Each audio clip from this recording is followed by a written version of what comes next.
The soldier's blood was already pooling across the ER floor when Chief Surgeon Dr. Marcus Holt raised his hand and told the room to fall back. 23 medical staff obeyed instantly. Only one person didn't move. Emily Carter, 34 years old, a nurse that half the department didn't bother learning the name of, stepped forward instead. She crouched beside the dying man, pressed 2 fingers to the side of his neck, and said it quietly.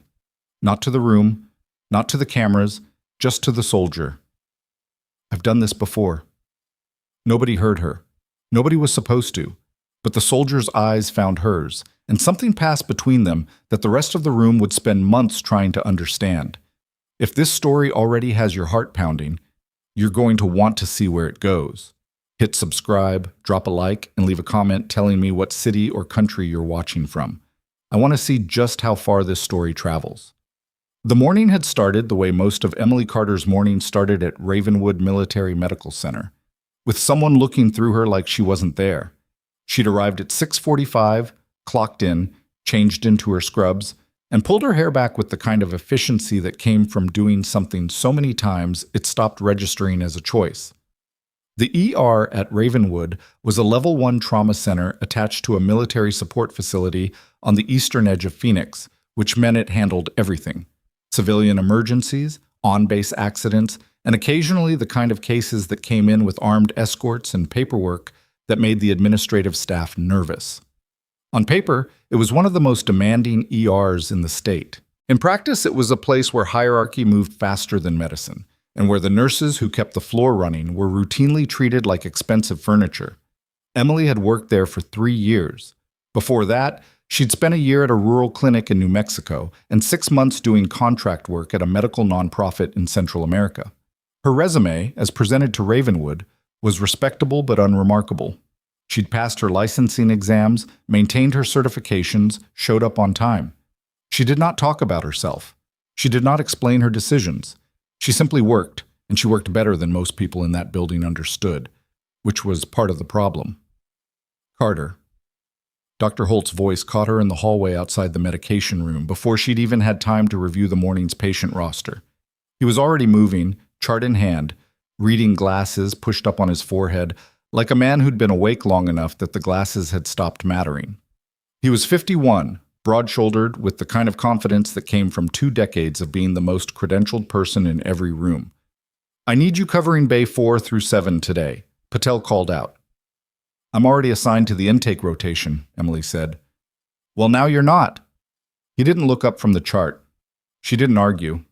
She turned and walked toward Bay 4 because she'd learned a long time ago that the battles worth fighting weren't the ones about shift assignments.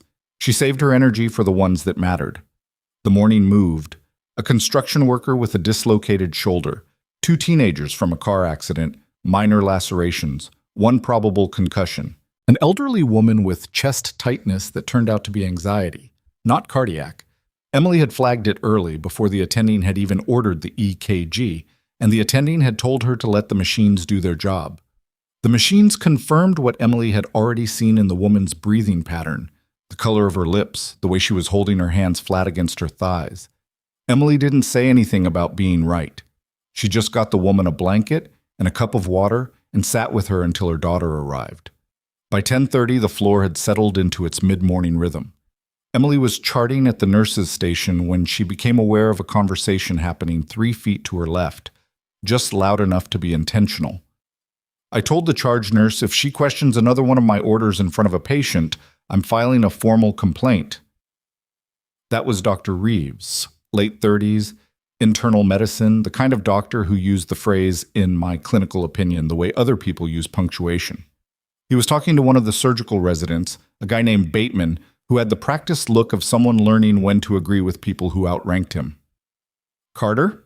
Bateman said with a glance in Emily's direction. "She second-guessed my call on the Morrison kid last Tuesday, in front of the family." Emily kept her eyes on her chart. The Morrison kid had been a 14-year-old with an abdominal presentation that Reeves had initially read as appendicitis. Emily had noticed the boy's pain response didn't track. Too diffuse, wrong quadrant, with a fever pattern that suggested something systemic rather than acute. She'd said so. Quietly, without drama, in a tone that any reasonable person would have recognized as collaborative. Reeves had not recognized it as collaborative. The boy had turned out to have a Meckel's diverticulum, not appendicitis. Emily's read had been correct. This was, apparently, unforgivable. She finished her chart note and moved on. By noon, she was in Bay 6 with a patient who'd come in complaining of dizziness and nausea, a 40-year-old postal worker named Gareth, who had the look of a man who hadn't wanted to come to the hospital and was now sitting on the edge of the bed like he was thinking about leaving. Emily took his vitals, asked him when the symptoms started, asked him about his sleep, his diet, whether he'd had any falls recently. "I'm not here to talk about my diet," he said. "Okay," she said. "When did the dizziness start?" He looked at her for a moment. 4 days ago. "Is it worse when you stand up?" "Yeah." She checked his blood pressure sitting, then standing. There was a significant drop. She noted it, asked him a few more questions, and then stepped out to flag the attending. The attending was Dr. Lena Vasquez, one of the better physicians on the floor. Genuinely good, clinically sharp, though perpetually overwhelmed. She reviewed Emily's notes and nodded, already moving. "Orthostatic hypotension? Possibly dehydration related? Let's get a BMP and start fluids."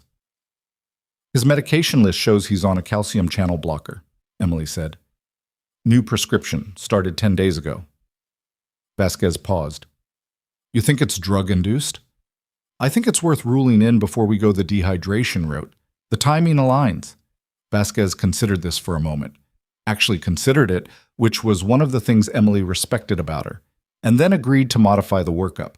She didn't say good catch or nice thinking. She just adjusted her plan and moved on. That was fine. Emily didn't need the acknowledgement. She needed the patient to get the right diagnosis. Gareth's medication was ultimately identified as the culprit. He went home with a modified prescription and instructions to follow up with his primary care doctor. It was a small win, unremarkable by any objective measure. Emily filed her notes and went to lunch. She was halfway through a turkey sandwich in the break room when Dr. Holt appeared in the doorway. He didn't knock. He never knocked.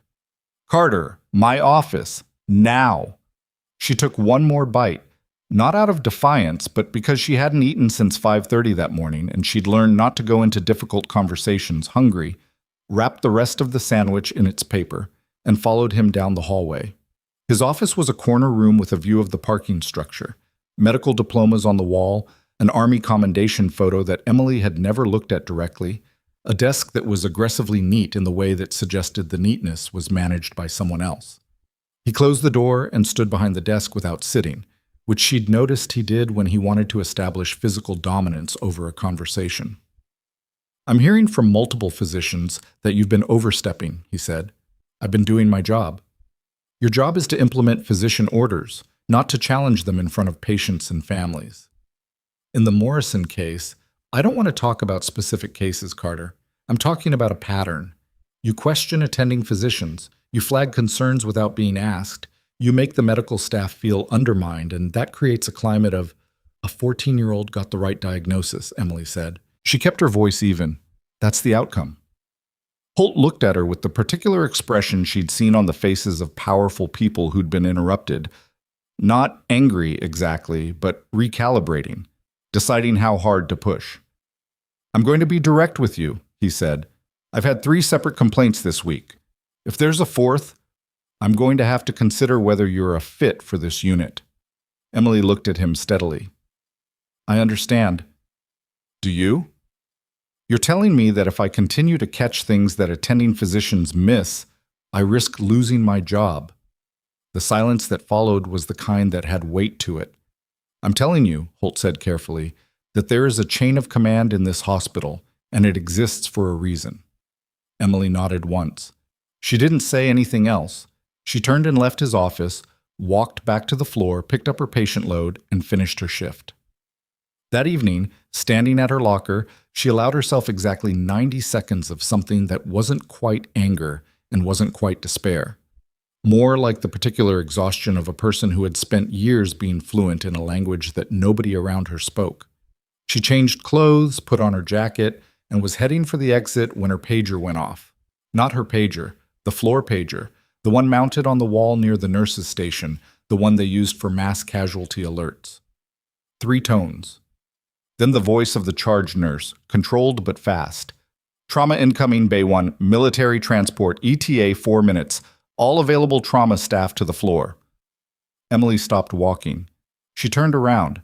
She told herself it was professional instinct. She told herself it was the same thing that made her circle back to every patient she'd discharged before checking their name against the board one more time. She told herself it was nothing specific, nothing she could have named. She walked back to the floor. The trauma bay at Ravenwood was a controlled environment, which meant it was organized chaos. The good kind.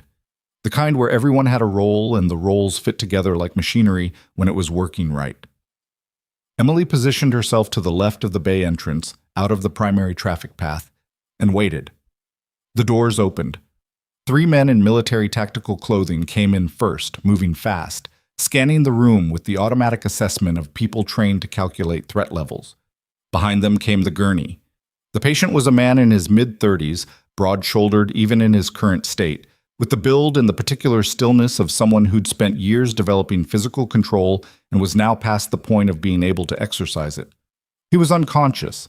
His tactical vest had been partially cut away, and the field dressing on his left side was saturated, the dark, dense red of arterial involvement. His face was pale beneath a significant amount of road grit and dried blood. His lips had a faint bluish tint that Emily clocked from 8 feet away. GSW, left lateral thorax, one of the escorts said, handing paperwork to the charge nurse. Secondary blast injuries, right lower extremity. BP was 60/40 at evac. He's been in and out. Dr. Holt arrived at a controlled jog, which for him was a significant display of urgency. 2 surgical residents flanked him. The attending on call, a trauma surgeon named Dr. Philip Okafor, was already gloved and at the bedside. Let's get a chest film and CBC, type and cross. 2 large-bore IVs, push fluids, Okafor said, his voice carrying the calm authority of someone who'd run 1,000 of these. What's his name? The paperwork's classified, the escort said. Call sign is Raven. Okafor absorbed this without blinking. Okay. Raven, then. Let's talk about what's going on inside you. Emily watched from her position near the equipment wall. She was not part of the primary team. She knew this. She stayed where she was and watched the way you watch something when your body is telling you to pay attention before your brain has figured out why. The chest film went up on the board. She saw it before anyone said anything.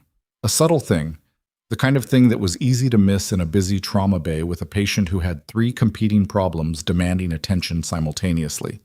The trachea on the film was shifted, just a few millimeters, just enough. He's got a tension pneumo building, she said. The words came out before she'd made a decision to say them. Not loud, not dramatic, just the way you'd state a clinical fact in a room full of clinical people. Okafor looked up from the patient, then at the film, then at Emily. Holt turned around. Carter, he said, what are you doing in here? The trachea is deviated, she said. Left side. He needs decompression. Thank you, Holt said, and his voice had the particular texture of a door being firmly closed. But Dr. Okafor is running this bay. Okafor was already looking at the film more carefully, his head tilted slightly. For a moment, Emily thought he was going to see it. His eyes tracked across the image, paused, moved on. Primary concern is the hemorrhage, he said. Let's get him up to surgery. Marures? If you move him without decompressing first, Emily started. Carter. Holt stepped directly in front of her, not touching her, not quite, but close enough that the message was physical. I need you to step out of this bay, right now. Around them, the trauma team moved with the efficient choreography of people who'd been trained not to notice interpersonal conflict during a resuscitation. IVs went in. Monitors beeped. Someone called out a blood pressure. Still critically low. You're a nurse, Holt said, quietly enough that it was just between them. Not a battlefield commander. Step out. Emily looked past his shoulder at the patient on the table, the man they were calling Raven. She watched the rise and fall of his chest, shallow, asymmetric, the right side working harder than the left. She stepped out. She stood in the corridor just outside the trauma bay doors, and she counted her own breathing, and she listened to the sounds from inside the room, and she did not move. 40 seconds later, the monitor alarm changed tone.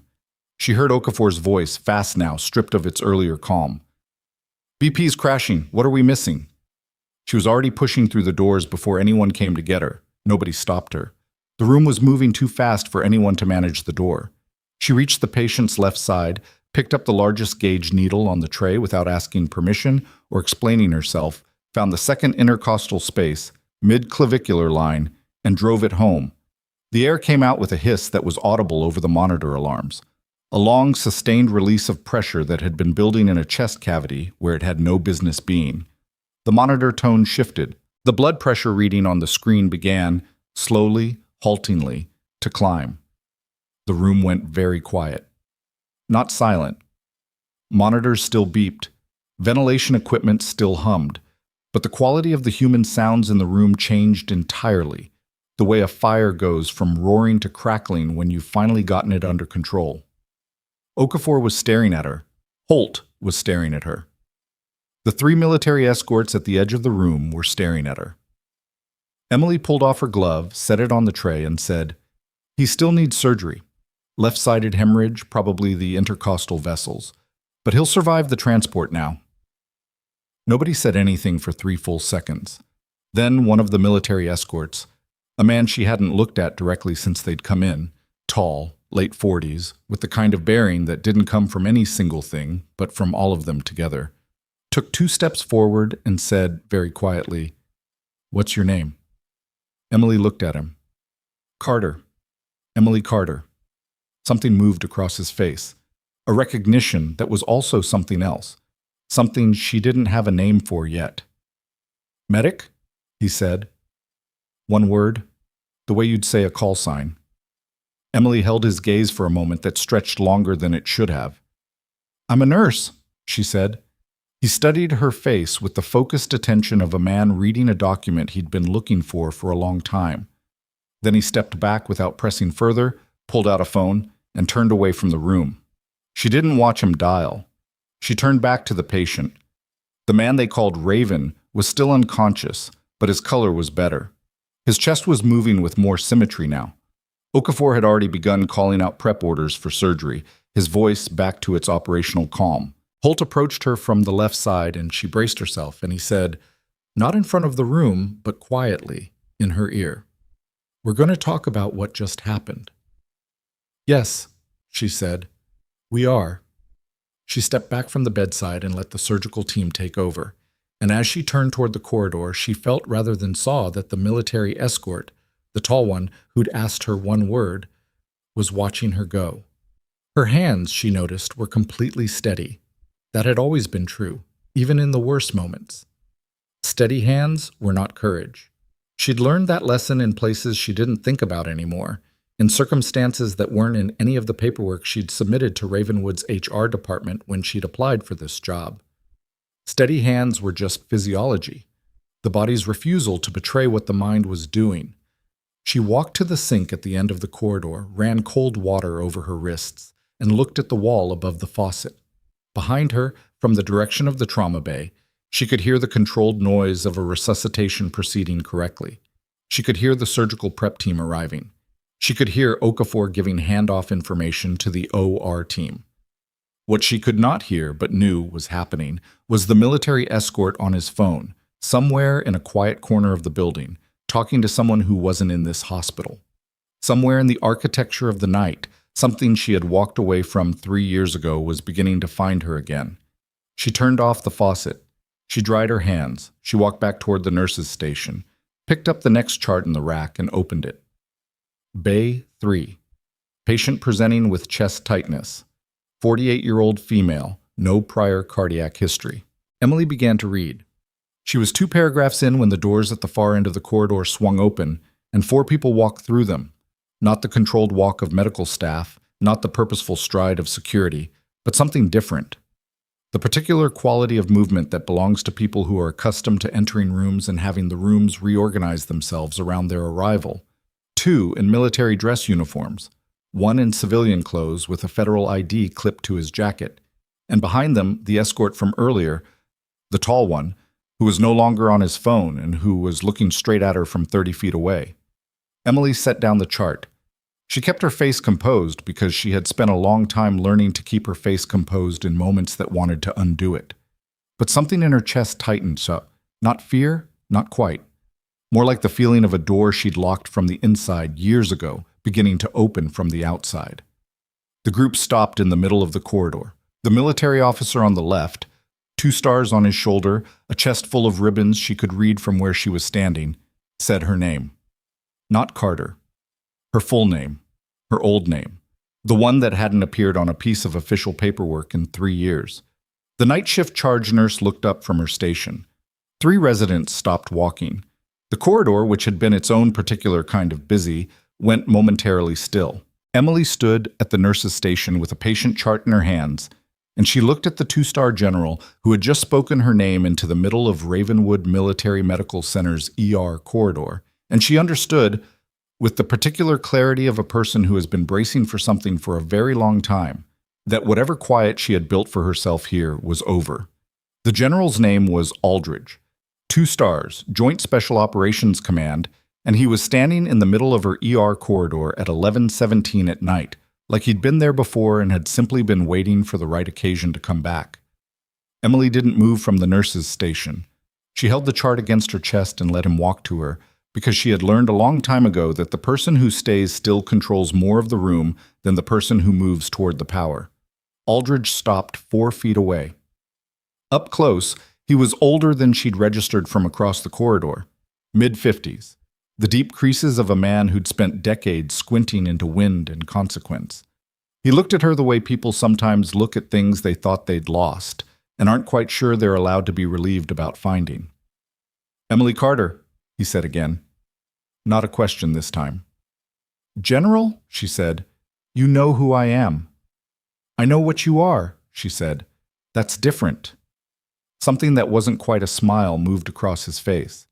He turned slightly to the man on his left, the civilian with the federal ID, and said, "Give us a minute." The civilian stepped back. The second officer stepped back. The escort from earlier, whose name she still didn't know, held his position and held her gaze, and she understood that he wasn't part of Aldridge's entourage. He was something else. She filed that away. "The man in surgery right now," Aldridge said, lowering his voice to the register of a private conversation. "You know what you did for him." "I decompressed a tension pneumothorax," Emily said. "Standard procedure." "Standard procedure that 3 physicians missed." "People miss things under pressure." "You didn't." She didn't respond to that. Aldridge glanced down the corridor, then back at her. "I need to ask you some questions. Not here. I'm on shift." "I know. I've already spoken to your hospital administrator." She absorbed that. "Then you've been busy." "I've been efficient," he said. "There's a difference." It was almost funny. She almost smiled. She didn't. "I'm not going anywhere tonight, General. I have patients." "Your charge nurse has been informed. You have coverage." He said it without apology or softness, the way people say things they've already arranged past the point of negotiation. Emily set the chart down on the nurse's station counter.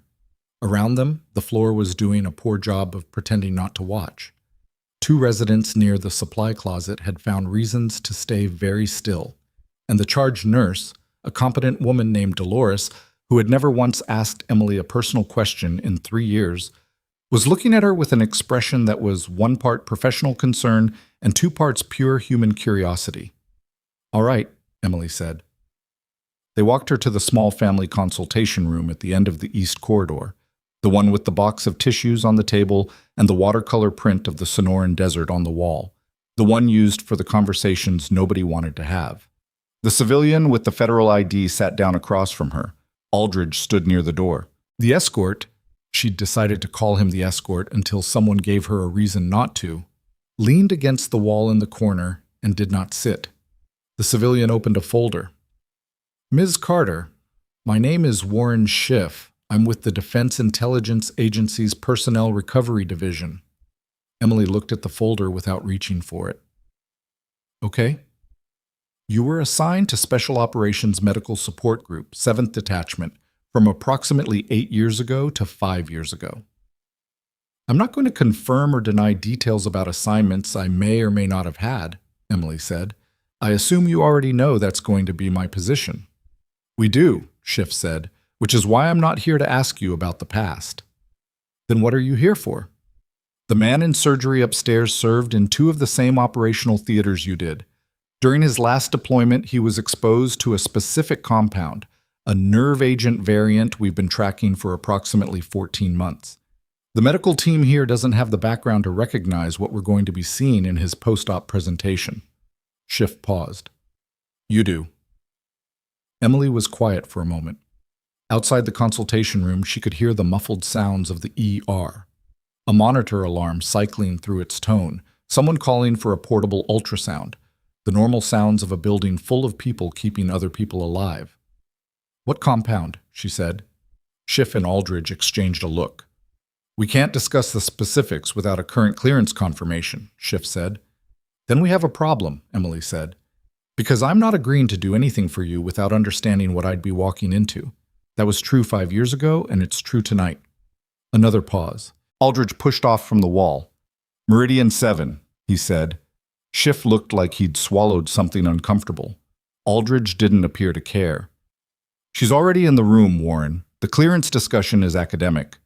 Emily heard the name and felt something cold run through the back of her mind. Not fear, more like the feeling of stepping on ground you'd been warned about. I know what Meridian 7 does, she said. Then you know we have a narrow window. How narrow? If he presents with secondary neurological involvement in the next 6 to 8 hours, the standard post-op protocol your OR team will run is going to make it worse, potentially fatal.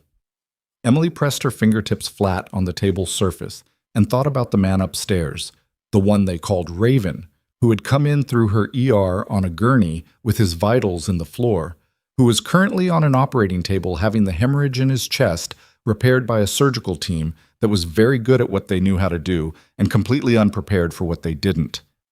I need to be in that OR, she said. The surgical team won't allow. Then you need to make them allow it. She looked at Aldridge. You said you've already spoken to the administrator. Make the call.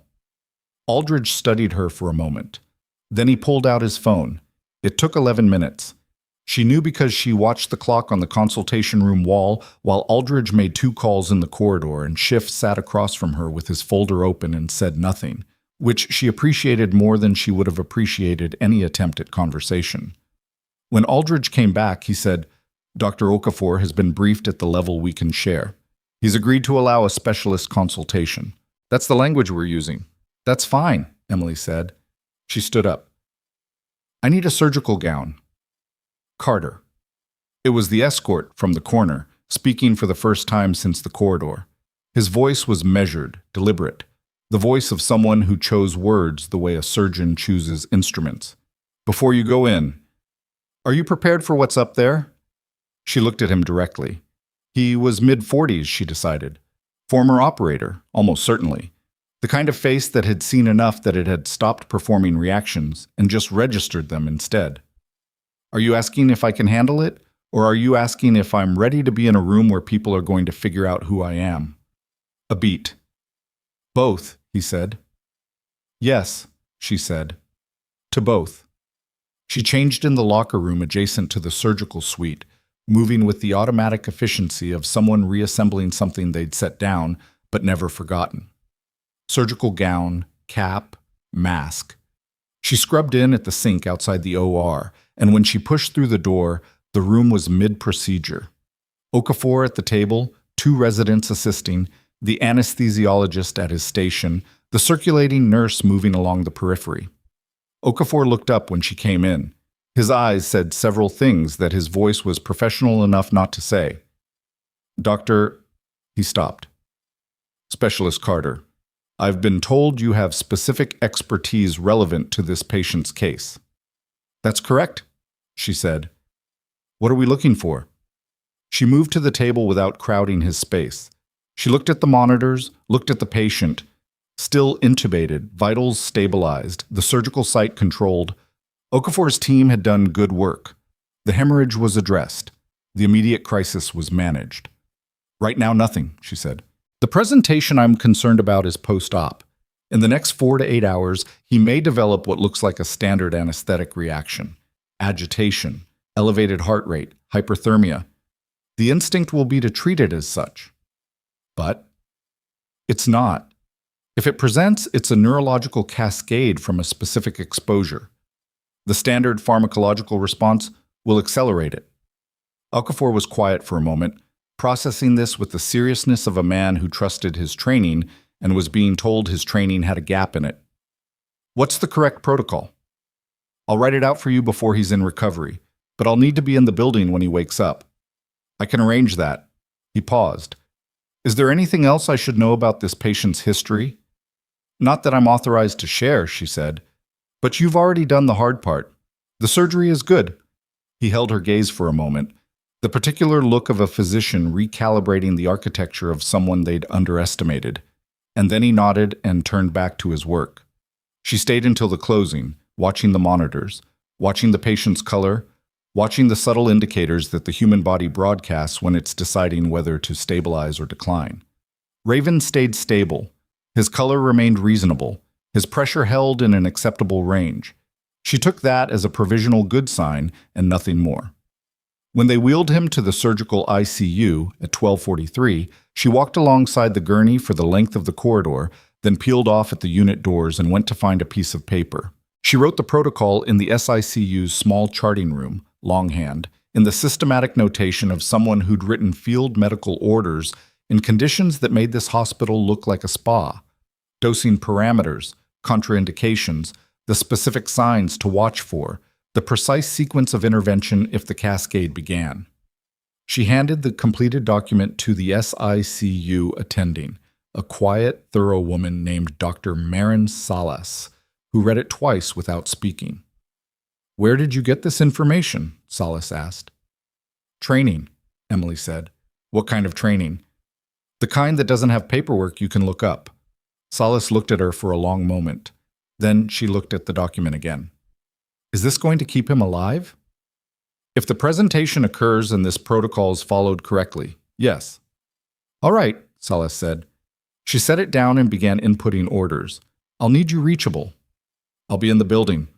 Emily left the SICU and walked back toward the ER floor because her shift wasn't technically over and because she needed something to do with her hands and her head that wasn't the particular kind of waiting she was now committed to.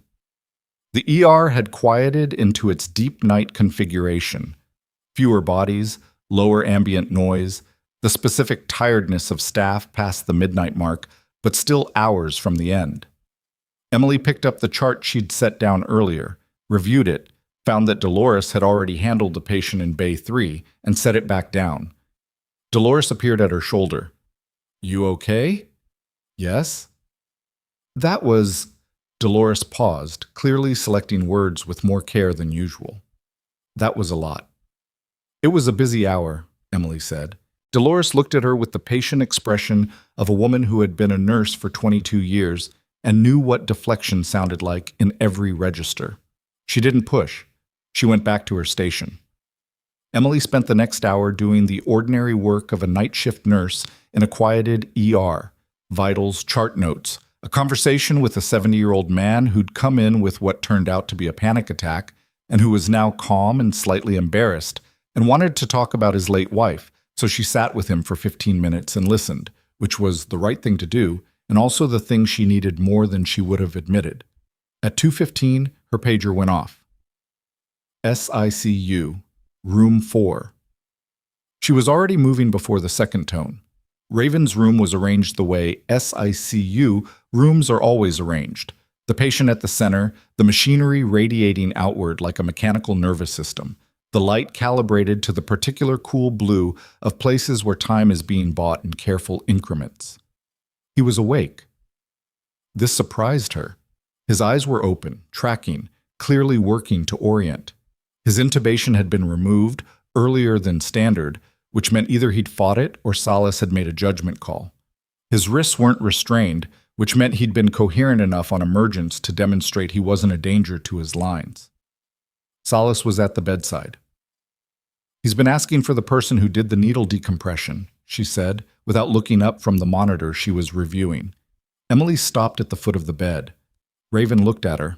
His eyes were dark, very alert for a man who'd been under general anesthesia 4 hours ago, with the particular focused quality of someone who'd spent years training his awareness to come back online fast after stress. "You," he said. His voice was rough from the intubation, but steady. "Me," she said. "Needle in the chest." He said it like a confirmation, not a question. "Tension pneumo. You were about to go into arrest." He was quiet for a moment, and she could see him processing. Not the medical information, he probably already understood that, but something else. The docs weren't going to catch it. They would have, Emily said. Eventually. Eventually is a bad timeline in that situation. "Yes," she agreed. He looked at her steadily. "What's your name?" "Carter." "First name?" She considered not answering. "Emily." Something shifted in his face. It was small and it was fast, and if she hadn't been watching closely, she would have missed it. "Emily Carter," he said slowly. "MSOG7 Delta." The room went very quiet. "That unit doesn't exist," Emily said. "No," Raven said. "It doesn't." His eyes stayed on hers. "You pulled people out of a building in a situation that everyone above your pay grade had already written off. I heard about it. Everyone heard about it." "That's classified information," Emily said. Her voice remained level. Her hands remained still. "And it's not relevant to your current medical situation." "It's relevant to why I'm alive," he said. She held his gaze. "How are you feeling? Any tingling in your extremities? Headache beyond what you'd expect?" He understood the pivot. He accepted it. "Mild headache, no tingling." "I'm going to check your pupils." She moved to the head of the bed and did it, quickly and precisely, her penlight sweeping once across each eye. Equal, reactive. She straightened. "Good. I'm going to need you to tell me immediately if you feel a sudden increase in temperature or if the headache intensifies. Don't wait for nursing rounds. You press the call button the moment it starts." "What am I watching for?" "A potential delayed reaction to a compound you were exposed to in theater. If it starts, we have a narrow treatment window. Don't be stoic about it." A corner of his mouth moved. "Stoic. Right. You know what I mean." "Yeah," he said. "I do." He shifted slightly against the pillow, and she watched him absorb the pain of that movement without letting it show on his face. Not perfectly, a small tightening around his eyes, but close enough to perfect that it was clearly practiced. "You've been living as a nurse here for how long?" 3 years. "And no one knew." That was the point. He looked at the ceiling for a moment, then back at her. "The general's in the building." "I know." "He's going to want to talk to you." "He already did." Raven was quiet for a moment. "Are you going back?" It was the most direct version of the question, and she appreciated it. The operational bluntness of someone who didn't see a reason to dress up the thing they actually wanted to know. "I'm a nurse," she said, "in this hospital, tonight. That's what I am right now." He looked at her for a long moment. "Okay," he said. "Okay." He closed his eyes. She watched his breathing settle into the slower rhythm of someone moving toward sleep. Not the unconsciousness of trauma, but something that was beginning to resemble rest. She left the room and stood in the SICU corridor with the sounds of the unit around her. Monitors, the soft footsteps of night staff, the distant low-frequency hum of a building doing its mechanical work. She thought about what he'd said. She thought about what she'd said. "That's what I am right now." She'd meant it when she said it. She still meant it, and it was still true. And it was also true that something in the architecture of her carefully constructed present had begun, tonight, to come apart at the seams. She was walking back toward the ER floor when she turned a corner and nearly walked directly into Dr. Holt. He was still in the building. She hadn't thought about that. He was still here, in his day clothes now rather than his white coat, which meant he'd changed and stayed. Which meant someone had told him what was happening, or he'd been watching, or both. He looked at her with an expression she hadn't seen from him before. It wasn't the administrative authority of his office, and it wasn't the casual dismissal of the floor. It was something more complicated. The look of a man who'd been presented with information that conflicted with a settled narrative and hadn't finished deciding what to do with it. "The people upstairs," he said. "General Aldridge, what is that?" "I can't discuss it," she said. "You performed an unauthorized intervention in my trauma bay." "I performed a needle decompression on a patient who was about to die," she said. "The intervention was successful." "You're a nurse." "I'm aware of my title." His jaw tightened. "There are protocols." "The protocols weren't working," she said. Not unkindly, not with heat, just as a statement of what had occurred. He stared at her. Something was happening in his face that wasn't anger anymore, or not only anger. It looked more like someone standing in a room they thought they knew and realizing the walls had been in different places the whole time. "Who are you?" he said. And it wasn't rhetorical. He actually wanted to know. Emily looked at him steadily. "I'm the nurse in Bay 4 through 7, she said, "who is, apparently, on shift until 6. She walked past him. She was 20 feet down the corridor when she heard her name, not from Holt, but from the direction of the SICU doors behind her. She turned. Dr. Salas was in the doorway, and her face had changed. "Carter." Her voice was controlled in the way that experienced medical professionals control their voices when the situation is urgent enough that panic would cost time. "Room 4. It's starting." Emily was already running. She hit the SICU doors at a run and didn't slow down. Room 4 was already in motion. Salas at the bedside, the night nurse pulling the emergency cart. A respiratory tech who'd been passing in the corridor and had the presence of mind to stop and come in.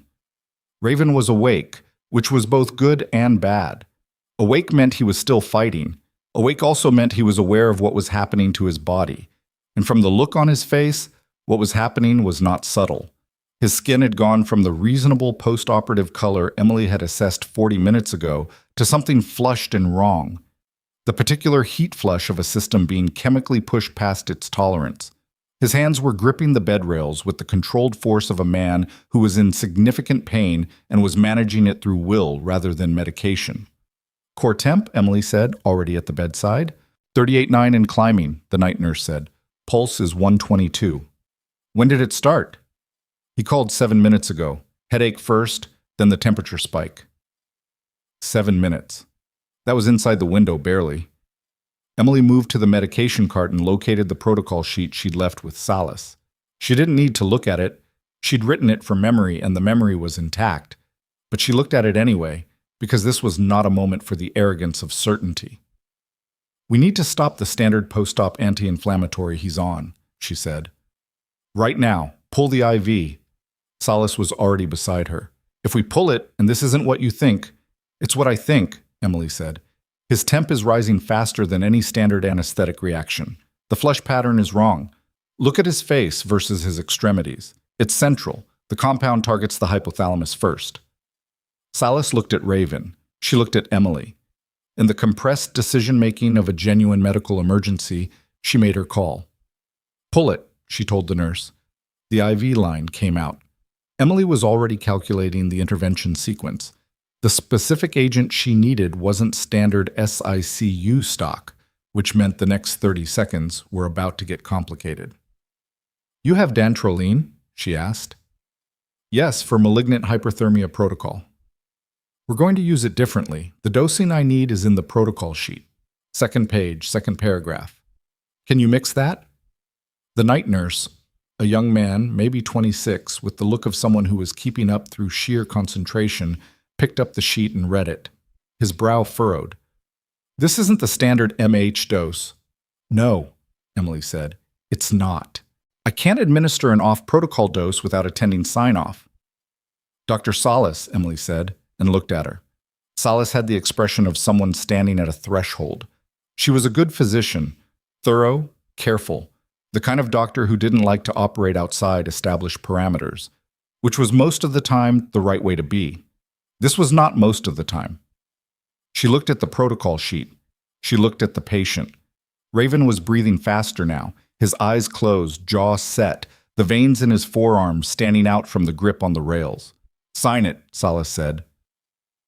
The nurse moved. Emily spent the next 4 minutes at the bedside running a continuous assessment. Pupils every 90 seconds, skin temp on the wrist and forehead, breath sounds, the subtle motor indicators she was watching for that would tell her if the cascade had reached the next stage. Raven's eyes opened once during this and found her face. "How bad?" he said. "Just that." "Manageable," she said. "Stay with me." "Not going anywhere," he said. His voice was strained but clear. The medication went in at 3:21. Emily watched the monitor and counted. In her experience, in the specific, classified, terrible experience that had produced this knowledge, the response window was 12 to 15 minutes. If the protocol was right, the temperature curve would break. If it wasn't, or if they were past the intervention point, the next stage of the cascade would begin, and that was a conversation she wasn't prepared to have in this room with these people. She counted. At minute 9, Raven's grip on the bed rail loosened by a fraction. At minute 11, the monitor showed his pulse dropping from 122 to 114. At minute 13, his core temp read 38.6. Still elevated, but the direction had changed. Emily exhaled through her nose, slowly, without making it visible. "It's working," Salas said quietly, from behind her. "Keep monitoring. He'll spike again around the 30-minute mark. Smaller, but it'll come. Don't treat it unless he goes above 39.5. The second spike is the body clearing, not escalating." "How do you know that?" Emily picked up the chart and made a notation. "Same way I knew the first one was coming." She didn't look up from the chart when she said it, and Salas didn't ask again. By 4 in the morning, Raven's vitals had stabilized into a pattern that looked, to anyone who wasn't watching for the specific thing Emily was watching for, like a standard post-operative recovery. His temp came down to 38.1. His pulse settled at 94. Still elevated, but no longer alarming. The second spike came at the 32-minute mark, peaked at 39.1, and resolved in 8 minutes without additional intervention, exactly as she'd said it would. Salas stood in the doorway of room 4 and watched Emily complete her final assessment with the expression of someone composing a question they didn't know how to begin. Emily beat her to it. "I'll be in the SICU until 6, she said. "If anything changes in his presentation, come find me first." "Carter." Salas said it the way people say a name when the name is a placeholder for something much larger. "That protocol you wrote, that's not in any medical literature I have access to." "No," Emily said. "It's not." "Where does it come from?" Emily capped her pen. "A place where people had to figure it out the hard way because there wasn't time to write papers about it." She left Salas in the doorway and walked to the small staff lounge adjacent to the SICU, poured coffee that had been sitting since midnight and was now the approximate temperature and texture of regret, and sat down in the plastic chair nearest the window. Outside, Phoenix in the pre-dawn hour was all amber streetlights, and the occasional sweep of headlights on the freeway overpass 2 miles east. Quiet in the specific way that large cities are quiet when they're not sleeping but are between performances. She'd been sitting for 4 minutes when the door opened and the escort came in. She'd half expected this. He moved with the deliberate quality of someone who had been outside the door for some time and had decided to come in rather than someone passing through. He poured himself coffee from the same burned pot without commenting on its quality and sat down across from her. "He's stable," she said. "I know. Aldridge got the update." He wrapped both hands around the cup. "My name is Trevors. Nate Trevors. I was 7 Delta before I was whatever I am now." Emily looked at him steadily. "I don't remember you." "I came in after your rotation ended. I heard about you, though. Everyone heard about you." Raven said the same thing. "It's true." He looked at his coffee. "You're wondering why I'm the one who came in here instead of Aldridge." "Yes, because Aldridge is going to ask you to come back," Trevors said. "And he sent me in first because he thinks you'll hear it differently from someone who came from the same place you did." "Did he tell you that?" "He didn't have to." Emily looked at the window, the amber lights outside, the freeway, the ordinary geography of a life she'd built deliberately and carefully, and that was currently being dismantled from multiple directions simultaneously. "I left for reasons," she said. "I know. Those reasons haven't changed." "Some things have changed," Trevor said. The unit's different now. The oversight structure is different. What happened on the Carmen op? He stopped. Don't, she said. He stopped. The silence held for a moment. I'm not asking you to decide anything tonight, he said finally. Aldridge isn't asking you to decide anything tonight. He wants a conversation. Tomorrow when you're not on shift and you haven't been awake for... He glanced at the clock on the wall. 22 hours. I'm not tired, she said. Which was partly true and partly the kind of thing you said when you'd been trained to say it. I know, he said, but you should sleep anyway. He stood up, set the coffee cup down. For what it's worth, what you did tonight. Both things. The pneumo and the cascade protocol. That's not something most people in this building could have done. Most people in this building didn't spend 3 years in places that required it, she said. No, he agreed. They didn't. He moved toward the door. Get some sleep, Carter. He left. She sat with the bad coffee and the window and the quiet for another 10 minutes, then went back to check on Raven one more time, confirmed his vitals were holding, exchanged a nod with the night nurse, and went to find a free on-call bed. She slept for 3 hours. It wasn't enough, and it was what was available, so she treated it as sufficient and got up. The hospital at 7 in the morning had a completely different energy than the hospital at 3. Louder, denser, the day shift staff arriving with coffee cups, and the particular briskness of people who'd slept and were bringing that energy into a building that hadn't. Emily showered in the locker room, changed into fresh scrubs from her locker, and went to the SICU to check Raven before the day team took over. He was awake. His color was dramatically better. The flush was gone. He was sitting up slightly, watching the door when she came in, which told her his situational awareness had fully returned. You look better, she said. I feel like I was hit by a truck, he said, which is better than last night. The second spike cleared cleanly. Your temp's been normal for 2 hours. Solace told me what you did. He paused. She also told me she'd never seen that protocol before. She hadn't. But it worked. It worked. He looked at her with the direct assessment of someone who had spent years making rapid judgments about the reliability of the people around them. The people who sent me on that op, they knew about the compound. There was intel about potential exposure risk that wasn't passed down to the team. Emily was quiet for a moment. That's a significant allegation. It's a documented fact. I have recordings. His jaw tightened. I've had them for 6 weeks. That's why I was doing the extraction. The mission was to retrieve the documentation from an asset who'd been collecting it. Emily absorbed this. Did Aldridge know you were bringing it out? Aldridge is the reason I went in, Raven said. He's clean. The problem is 2 levels above him. The particular cold feeling from the previous night returned to the back of Emily's mind, colder this time. You're telling me this because you're about to walk into a conversation with Aldridge where people are going to frame this as a simple medical rescue and a possible return to service, he said. And I want you to know it's more complicated than that. There are people in this building right now who would prefer that the full picture of what happened to my team stays unclear. Who?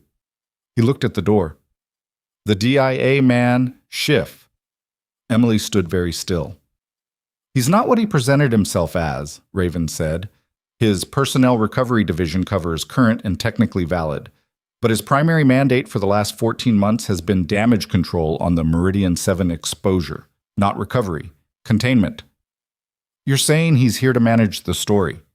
I'm saying the documentation I was extracting, copies are in a secure location. My team knows where. If something happens to me before I can transfer custody to a verified chain... He stopped. His vitals monitor beeped once, steadily. I needed someone in this building to know. Someone I could verify wasn't part of the problem. And you verified that how? 7 Delta medics don't do needle decompressions in civilian ERs on instinct, he said. They do it because they've done it before, in places where the cost of being wrong was something they couldn't live with. You didn't hesitate. That's not a trait you can fake.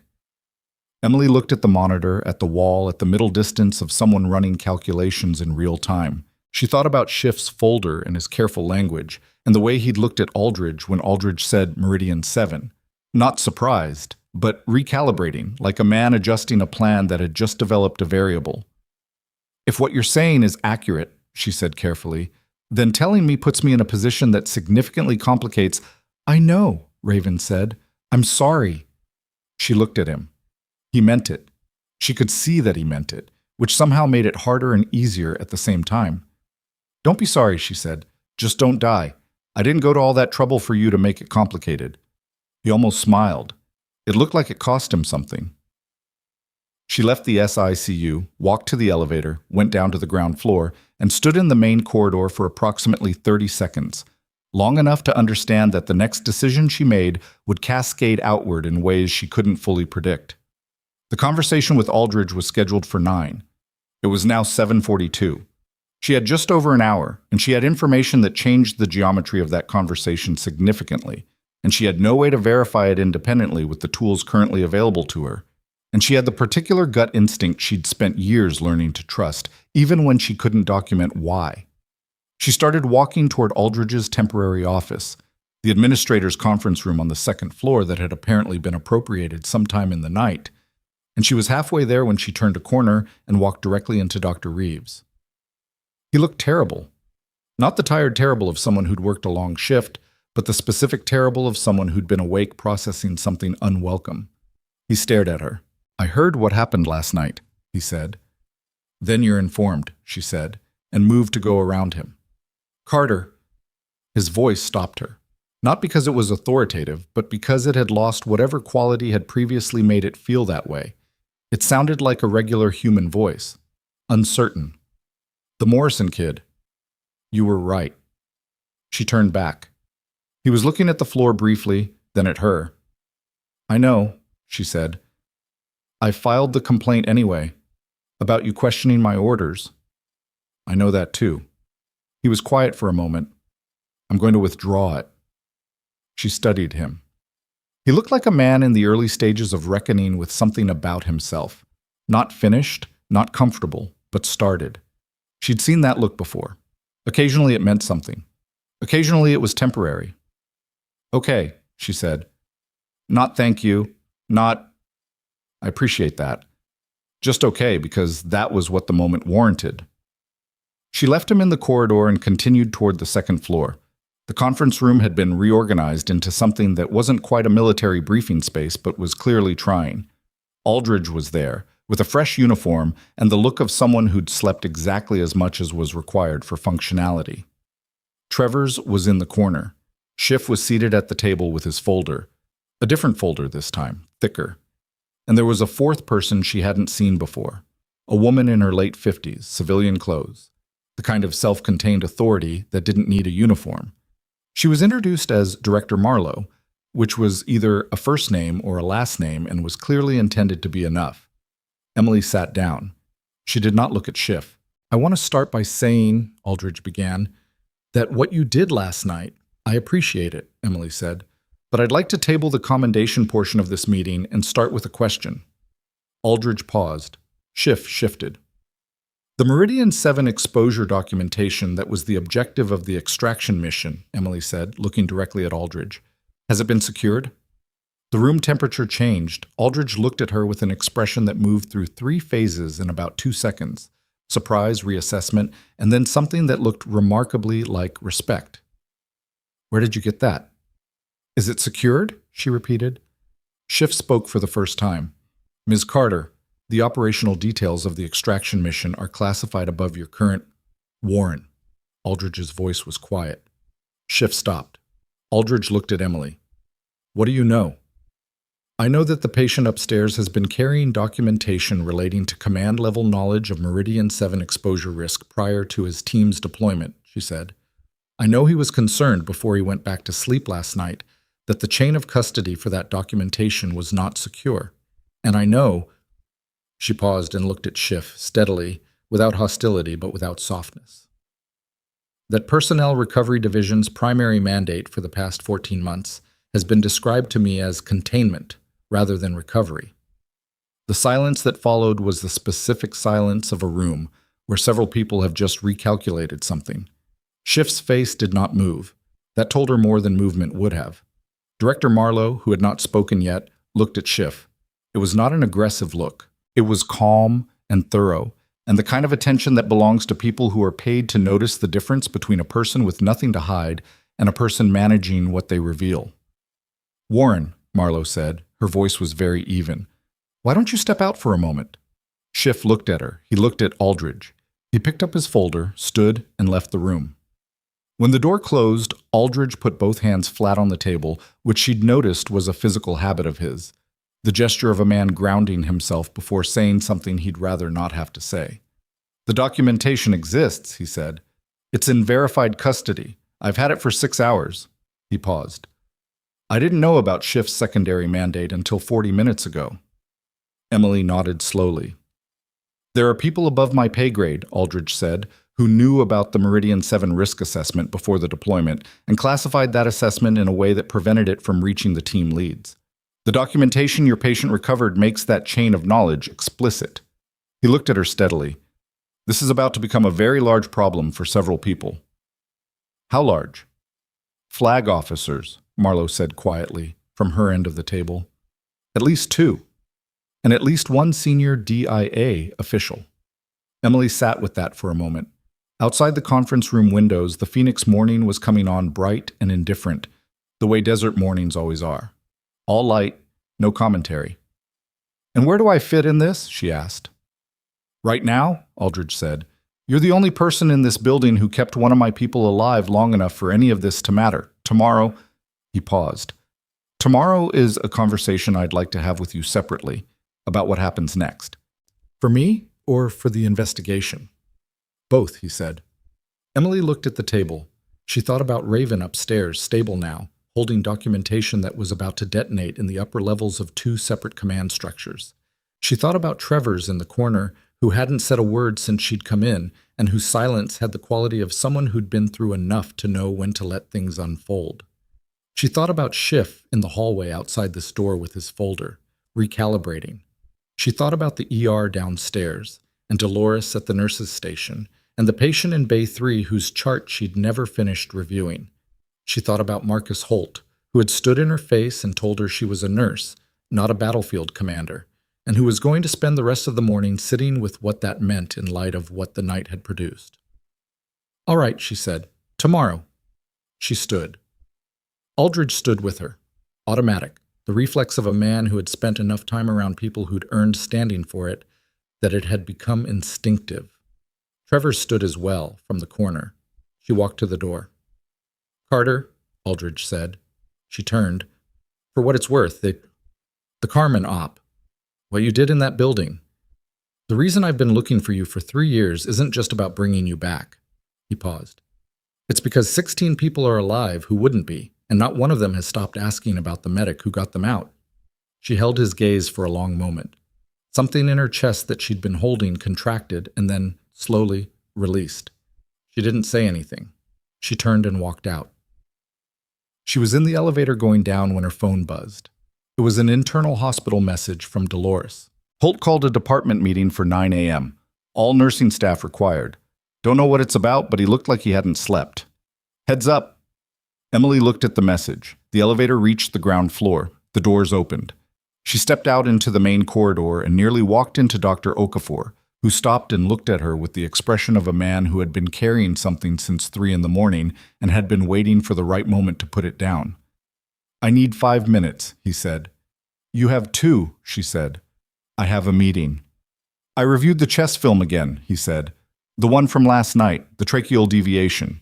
He stopped. "I should have caught it." "Yes," she said. He looked like he'd expected her to soften that. She didn't. "The patient is alive, Ian," he said. "He is. Because of you. Because of both of us. You stopped the hemorrhage. I addressed the pneumo. It took both." He was quiet for a moment, processing the offered fairness of that, which she'd given not to make him feel better, but because it was accurate. "I want to understand how you identified it that quickly, from that distance." "Training," she said. "What training? Your personnel file shows—" "My personnel file," Emily said carefully, "shows what it was intended to show." She looked at him steadily. "I have to go." She left him in the corridor and walked toward the nursing department meeting room. and she was almost at the door when something occurred to her. A small, specific, sudden alarm in the back of her mind. She stopped walking. Schiff had been in the room when Raven's patient identity came up. Schiff had heard her tell Aldridge what Raven had told her. Schiff had then been removed from the room. A man with a containment mandate and a folder full of documentation control strategies who had just been identified as having divided loyalties had been alone in the hallway outside a secured conference room for approximately 12 minutes. She turned and walked fast toward the SICU. Fast became running when she cleared the main corridor and hit the stairwell, because something in her, the part that had spent years reading situations in the gap between what was visible and what was true, had gone from alarm to certainty by the time she hit the second-floor landing. She pushed through the SICU doors. The night nurse from before, the young one, the concentrated one, was at the station, and when he saw her face, he stood up fast. "Room 4, Emily said. "He was fine 20 minutes ago." "Is Schiff on this floor?" The nurse blinked. "A man came in about 10 minutes ago, said he was cleared to check on the patient. Dr. Salas was on a call, I thought." Emily was already moving. She hit room 4's door and pushed it open and stopped. Raven was awake. Schiff was at the bedside. And in Schiff's hand, positioned near the IV port on Raven's arm, with the casual deliberateness of someone who'd calculated exactly how this would look versus how it would read on a chart, was a syringe. "Step away from the line," Emily said. Her voice came out flat and clear, the way voices do when the person speaking them has moved past the register of alarm into something operational. She was standing in the doorway. She had not moved further into the room yet because she needed to see the full geometry of what she'd walked into before she changed it. Schiff looked at her. He did not step away from the line. The syringe in his hand was positioned but not yet connected. She could see that from where she stood, the needle end hovering 2 centimeters from the IV port, the hand holding it very still. A man who'd had training. A man who knew how to be efficient. Raven's eyes were on her. He was completely alert, which meant he'd understood what was happening before she'd arrived, and he'd been managing it alone. And his vitals monitor was beeping at a pace that told her he was frightened and was doing everything in his power not to show it in ways Schiff could use. "This isn't what you think," Schiff said. "Then put it down," Emily said. "Put it down, step back, and tell me what it is." He didn't put it down. He adjusted his grip slightly, which was not the adjustment of a man preparing to comply. It was the adjustment of a man deciding. Emily moved. Not toward Schiff. She moved to the wall panel beside the door, the emergency call system, and hit the red button before he'd fully processed what she was doing. The alarm tone was not loud, but it was unmistakable. A specific pulse frequency that every person on a medical floor learned to respond to within their first week. Schiff turned toward the sound, and Emily crossed the room in 4 steps, came in from his left side, and took his wrist with both hands. Not a grab, a control hold, the kind that uses skeletal leverage rather than grip strength, and that she'd used in circumstances that made this room look like a disagreement about parking. His wrist bent inward. The syringe dropped. She caught it with her right hand before it hit the floor, transferred it to her left, and stepped back with it in the same motion. It took about 2 seconds. Schiff stood at the bedside with his wrist at an angle and the particular expression of someone who had just been reminded that competence comes in forms that aren't documented in personnel files. Raven said from the bed, "That's the 3rd time in 12 hours. "Third time what?" Emily said, her eyes on Schiff. "Someone's done something in this room that I didn't expect." She didn't respond to that. She looked at the syringe in her hand, unmarked, which told her everything it needed to. Standard pharmaceutical packaging had labeling. This had none. "What's in it?" Schiff straightened. He was recalibrating. She could see it. The shift from operational to bureaucratic, the move toward a framework where authority could be reasserted. "I'm a DIA officer with active clearance. Whatever you think you're doing, what is in the syringe, Warren?" The door opened behind her. Trevor's came through first, which told her someone in that conference room upstairs had been paying attention to something. The alert, or an instinct, or both. Aldridge was 2 steps behind him. Trevor's took in the room in about 1 second, the way people do when reading rooms is how they've survived for 20 years. His eyes went from Schiff to Emily to the syringe to Raven on the bed. Aldridge looked at Schiff. He looked for a long time. "Sit down, Warren," he said. Very quiet. "James, this is a misunderstanding. I'm going to ask you to sit down once more," Aldridge said. "And then I'm going to ask Travers to help you sit down, and that's going to be different." Schiff sat.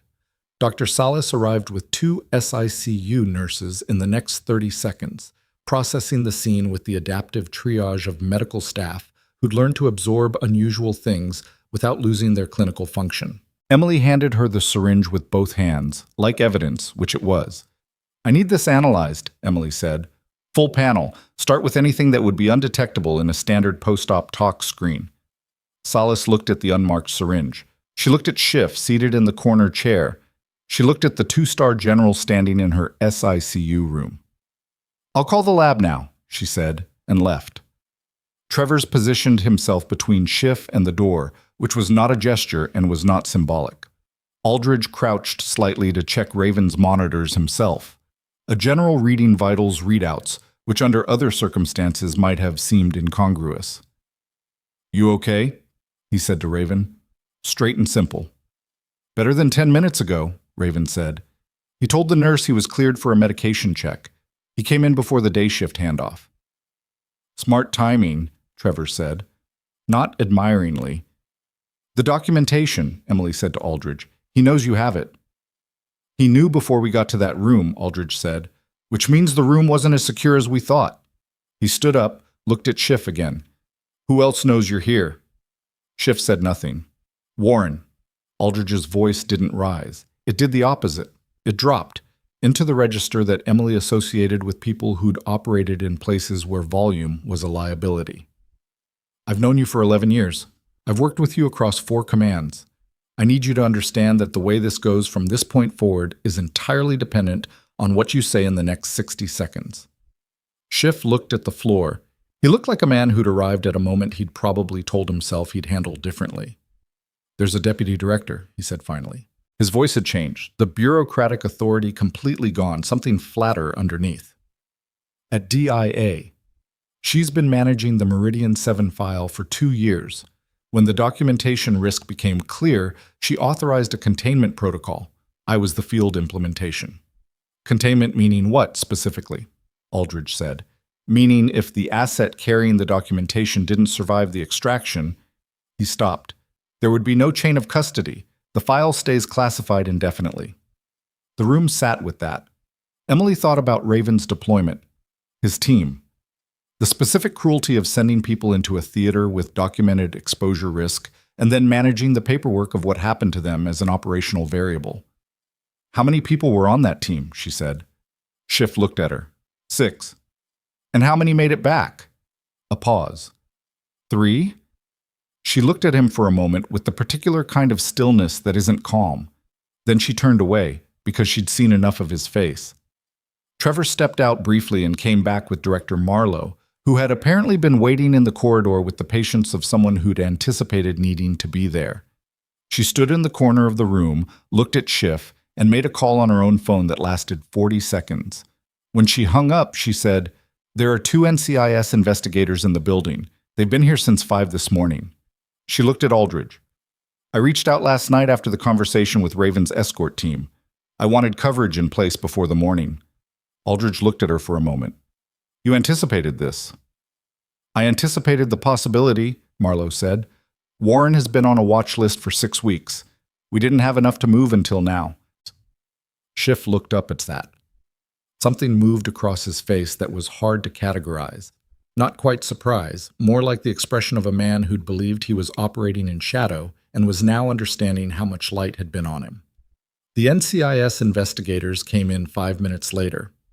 They were understated in the way that people are understated when they've been trained to make high-stakes situations feel procedural. 2 women, early 40s, with the efficient courtesy of people who'd done this enough times to have stopped performing it. Emily gave her account of what she'd walked into in the room. She gave it standing, without notes, in the chronological order that would be most useful for documentation. including the physical description of Schiff's position relative to the I-5 port and the estimated time between the emergency alert and her securing the syringe. It took 6 minutes. The investigator taking notes did not ask her to slow down.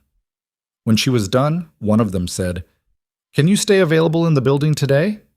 "I'm on shift," Emily said. "I'll be here." She went to Raven before she left the room. He was sitting up straighter now, the monitors around him quieter, the crisis of the previous 12 hours settling into the particular aftermath that bodies and rooms share, diminished, reconfiguring, taking stock. "It's going to be a long day," she said. "Yeah." He looked at the window. The Phoenix morning was fully arrived now, all hard desert light. "Thank you, again, for he paused, "for everything." "Don't thank me," she said. "Just give your statement completely. Everything you know about the deputy director, the exposure documentation, the mission parameters. Don't soften anything for anyone's comfort." "I wasn't planning to." "I know." She straightened. "The 3 people who made it back from your team besides you. Do you know where they are?" 2 are at Brooke Army Medical Center. 1's stateside, civilian. He looked at her. "Why?" "Because if what Schiff was doing this morning was containment," she said, "then containment doesn't stop with the documentation." She held his gaze until she saw him understand. "I'll make sure Marlowe knows." She left the SICU and went downstairs, and by the time she hit the ground floor, the hospital had changed in the way that buildings change when something significant has moved through them. A different current in the air, the way people were holding themselves in corridors, the particular quality of gathered but dispersed conversation that meant word was traveling faster than administration could manage it. The nursing department meeting was still happening. She was 40 minutes late. She pushed the door open and walked in. Holt was at the front of the room. 23 nursing staff were seated or standing along the walls. Every head turned when she came in, which she'd expected, and the quality of attention in the room was not the performative noticing of a late arrival. It was something more charged than that. Holt looked at her. His face had the look she'd first seen in the SYCU corridor hours ago. The same dismantled quality, but further along now. He'd had the morning to develop it. "Carter," he said, "I was about to send someone to find you." "I was upstairs," she said. "There was a situation in the SICU." "I know." He paused. "The administrator told me." Broadly. She moved to the wall and stood there, because there was nowhere to sit and because standing suited the moment. Holt looked at the room, then back at her, and said something she had not prepared herself to hear. "I owe this staff an explanation, and I owe you an apology. I'm going to try to give both at the same time, which is probably not the ideal way to do either." The room was very quiet. "Emily Carter has been a member of this nursing staff for 3 years," he said. "In that time, I've received multiple complaints about her clinical behavior. Specifically, her tendency to question physician orders and flag concerns outside her designated scope." He stopped. Chose his next words with visible care. "In every documented instance I reviewed this morning, she was right. And in at least 2 cases, including one last night, the outcome for the patient was directly affected by whether or not her clinical judgment was followed." He looked at her. "I treated those complaints as process violations rather than as information. That was a failure of my leadership. It cost this team, and it cost this patient." The silence that followed was not comfortable. It was the silence of people absorbing something that had been true for a while and was only now being named. Dr. Reeves was in the room. He was looking at the floor.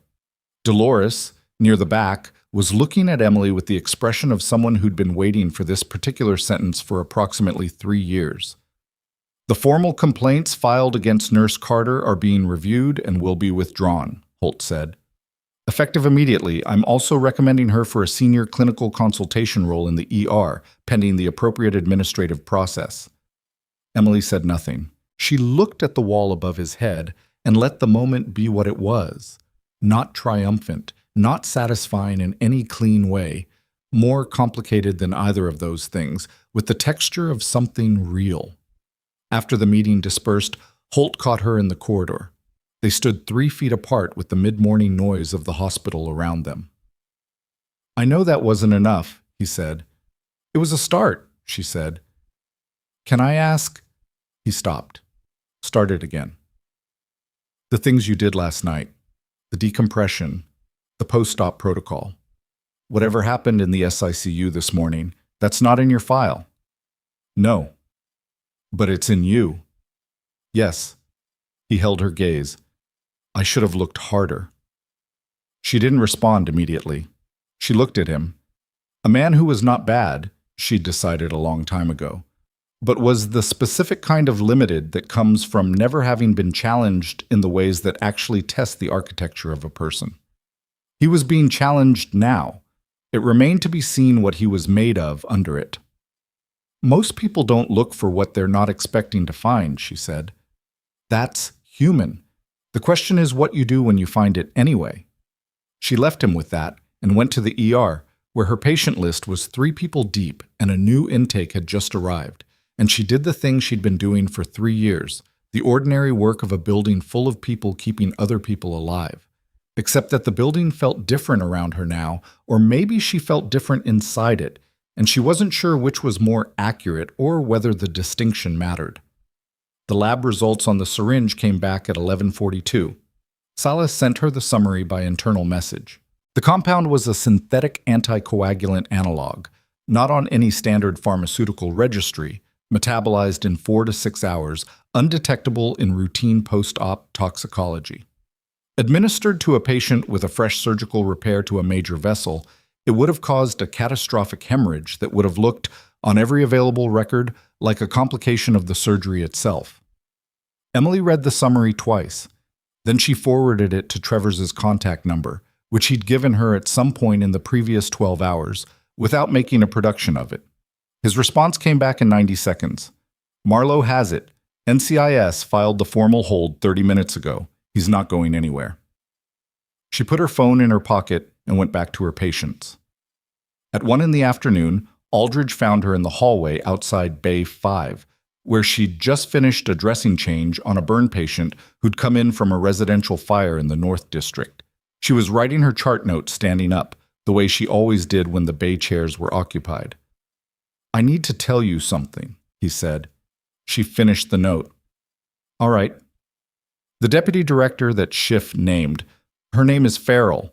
She's been notified that NCIS has an active investigation. She's already retained legal counsel. He paused.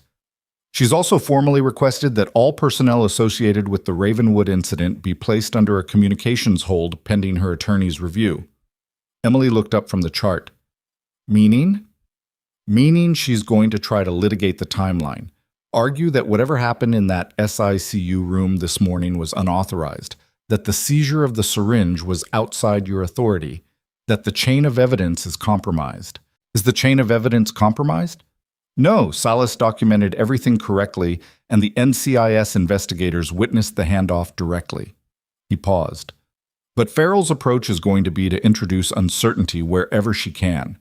She'll argue that a civilian nurse with a classified background that isn't in her personnel file makes anything you touched procedurally questionable. Emily absorbed this. She's going to try to use my file against me. She's going to try to use what's not in your file, he said. The gap, the 3 years of service that isn't documented. Because it was classified. Because it was classified at her level, Aldridge said. She has the authority to keep it that way. Emily set the chart down. She thought about this. The particular cruelty of the arrangement, the way that the same system that had asked her to disappear 3 years ago could now use her disappearance as a procedural weapon. She thought about Schiff in the SYCU, and the unmarked syringe, and the 3 members of Raven's team who were currently at a military medical facility in San Antonio, and she thought about what containment looked like when it had a budget and a bureaucratic cover. What would change that, she said. If your record is declassified and entered into evidence, her argument collapses, Aldridge said. The gap disappears. Everything you did last night and this morning is contextualized inside a documented career with verified expertise. And who has the authority to declassify it? The request has to originate from a flag officer with JSOC oversight, Aldridge said, and it has to be countersigned by the relevant theater commander. Do you have that authority? He looked at her steadily. I filed the request at 0600 this morning. She looked at him. He hadn't told her. He'd filed it before the conversation with Raven, before the shift situation, before any of the morning's events had made the necessity obvious. He'd done it because it was the right move, and he'd seen it clearly before she had. "The countersignature?" she said. "General Patricia Osei, Indo-Pacific Command. She served as theater commander for 2 of your operational deployments." He paused. "She also, as of 9 this morning, signed the countersignature." "You know Osei?" "We went through the War College together, 23 years ago." A beat. "She remembers your work in the theater. She did not require significant persuading." Emily was quiet for a moment. Outside the bay window, a transport gurney moved past in the corridor. Ordinary hospital motion, the background rhythm of the place. "When does the declassification go through?" she said. "The formal processing takes 72 hours, but the NCIS investigators have been verbally briefed on the substance." He paused. "Farrell's attorney is going to receive a very detailed picture of what we know, what we can prove, and what your actual record contains by end of business today." Emily nodded once, then, "The 3 members of Raven's team in San Antonio. I've already spoken to the commander at Brook. They're under security protocol as of this morning." "And the one who's civilian?" "Trevor's found her 2 hours ago. She's been contacted and she's cooperating with NCIS." Emily looked at the chart in her hand. She thought about how many moving pieces had been in motion since last night, most of them invisible to her. Most of them managed by people who were operating in parallel to the things she'd been doing in this building. Coordination was like that. The parts that worked were the parts you didn't see failing.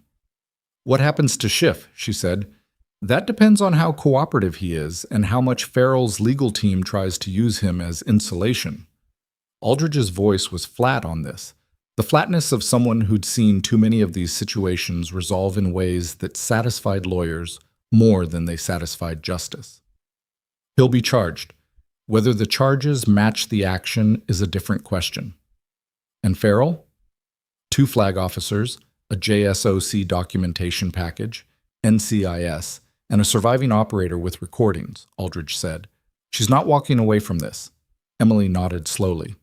She picked up the chart she'd set down. She looked at her next patient's name on the board. "I have 4 patients," she said. "I know." "The conversation about tomorrow. You said tomorrow." "I did." "Then I'll find you after 6. She looked at him once more. "Thank you for the filing, for the timing of it." "It was the right call," he said. "That's all." She turned back to the floor. The afternoon moved the way afternoons in an ER move, with the particular logic of managed emergency, the constant low-level demand that keeps a person's mind occupied in the shallow registers and frees, paradoxically, the deeper ones to run their own operations underneath. She worked. She checked on Raven twice, once at 2 and once at 4:30, and both times he was improving, sitting up more, eating the food service had brought, talking to a man in civilian clothes that she assumed was part of the NCIS team from the quality of the attention they were paying to a small recording device on the bedside table. At 3:17, Dr. Reeves stopped her in the medication room. "I withdrew the complaint," he said. "I know. Holt mentioned it. I also—" He stopped, clearly arranging something. "I want to be straight with you. I withdrew it because it was the right thing to do, not because of what happened last night." "Is that true?" she said. A pause. "Mostly." He looked at the medication shelf, then back at her. "The Morrison kid. That's been sitting with me." "It should sit with you, see," she said. "That's how you get better." It wasn't kind exactly. It was honest, which is sometimes a more useful thing to offer. He nodded. He left. At 5:15, Dolores appeared at the nurse's station with 2 cups of coffee that were not from the break room pot, a gas station cup and a convenience store cup, which meant someone had made a deliberate errand. "I don't know where you've been," Dolores said, handing her one, "or what the military people are doing upstairs, or what's happening with Dr. Holt and the meeting this morning." She paused. "But you've been on this floor for 12 hours and you only had half a sandwich." Emily looked at the cup. "This is from the Shell station on McDowell. It's better than the break room." "That's a low bar." "Drink it," Dolores said, and went back to her station. Emily drank it. It was marginally better than the break room. At 5:48, her phone buzzed with a message from a number she didn't have saved. Records processed early. Formal notification to NCIS and relevant parties went out at 17:30. Osei. Emily looked at the message for a long moment. She thought about General Patricia Osei, whom she'd met once, briefly, in a theater briefing room that smelled of diesel and recycled air, who had looked at her across a tactical map with the focused attention of a senior officer assessing an asset and said something that Emily had not thought about in 3 years. "You're wasted where they're putting you." She put her phone back in her pocket. At 6:03, she finished her last chart note, handed her patient list to the evening charge nurse, and went to find Aldridge. He was in the second-floor conference room.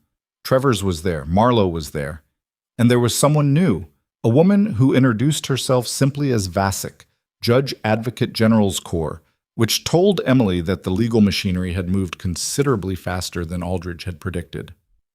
"Sit down," Aldridge said. She sat. Farrell's attorney received the declassification notification at 5:30, Vasic said, opening her own folder.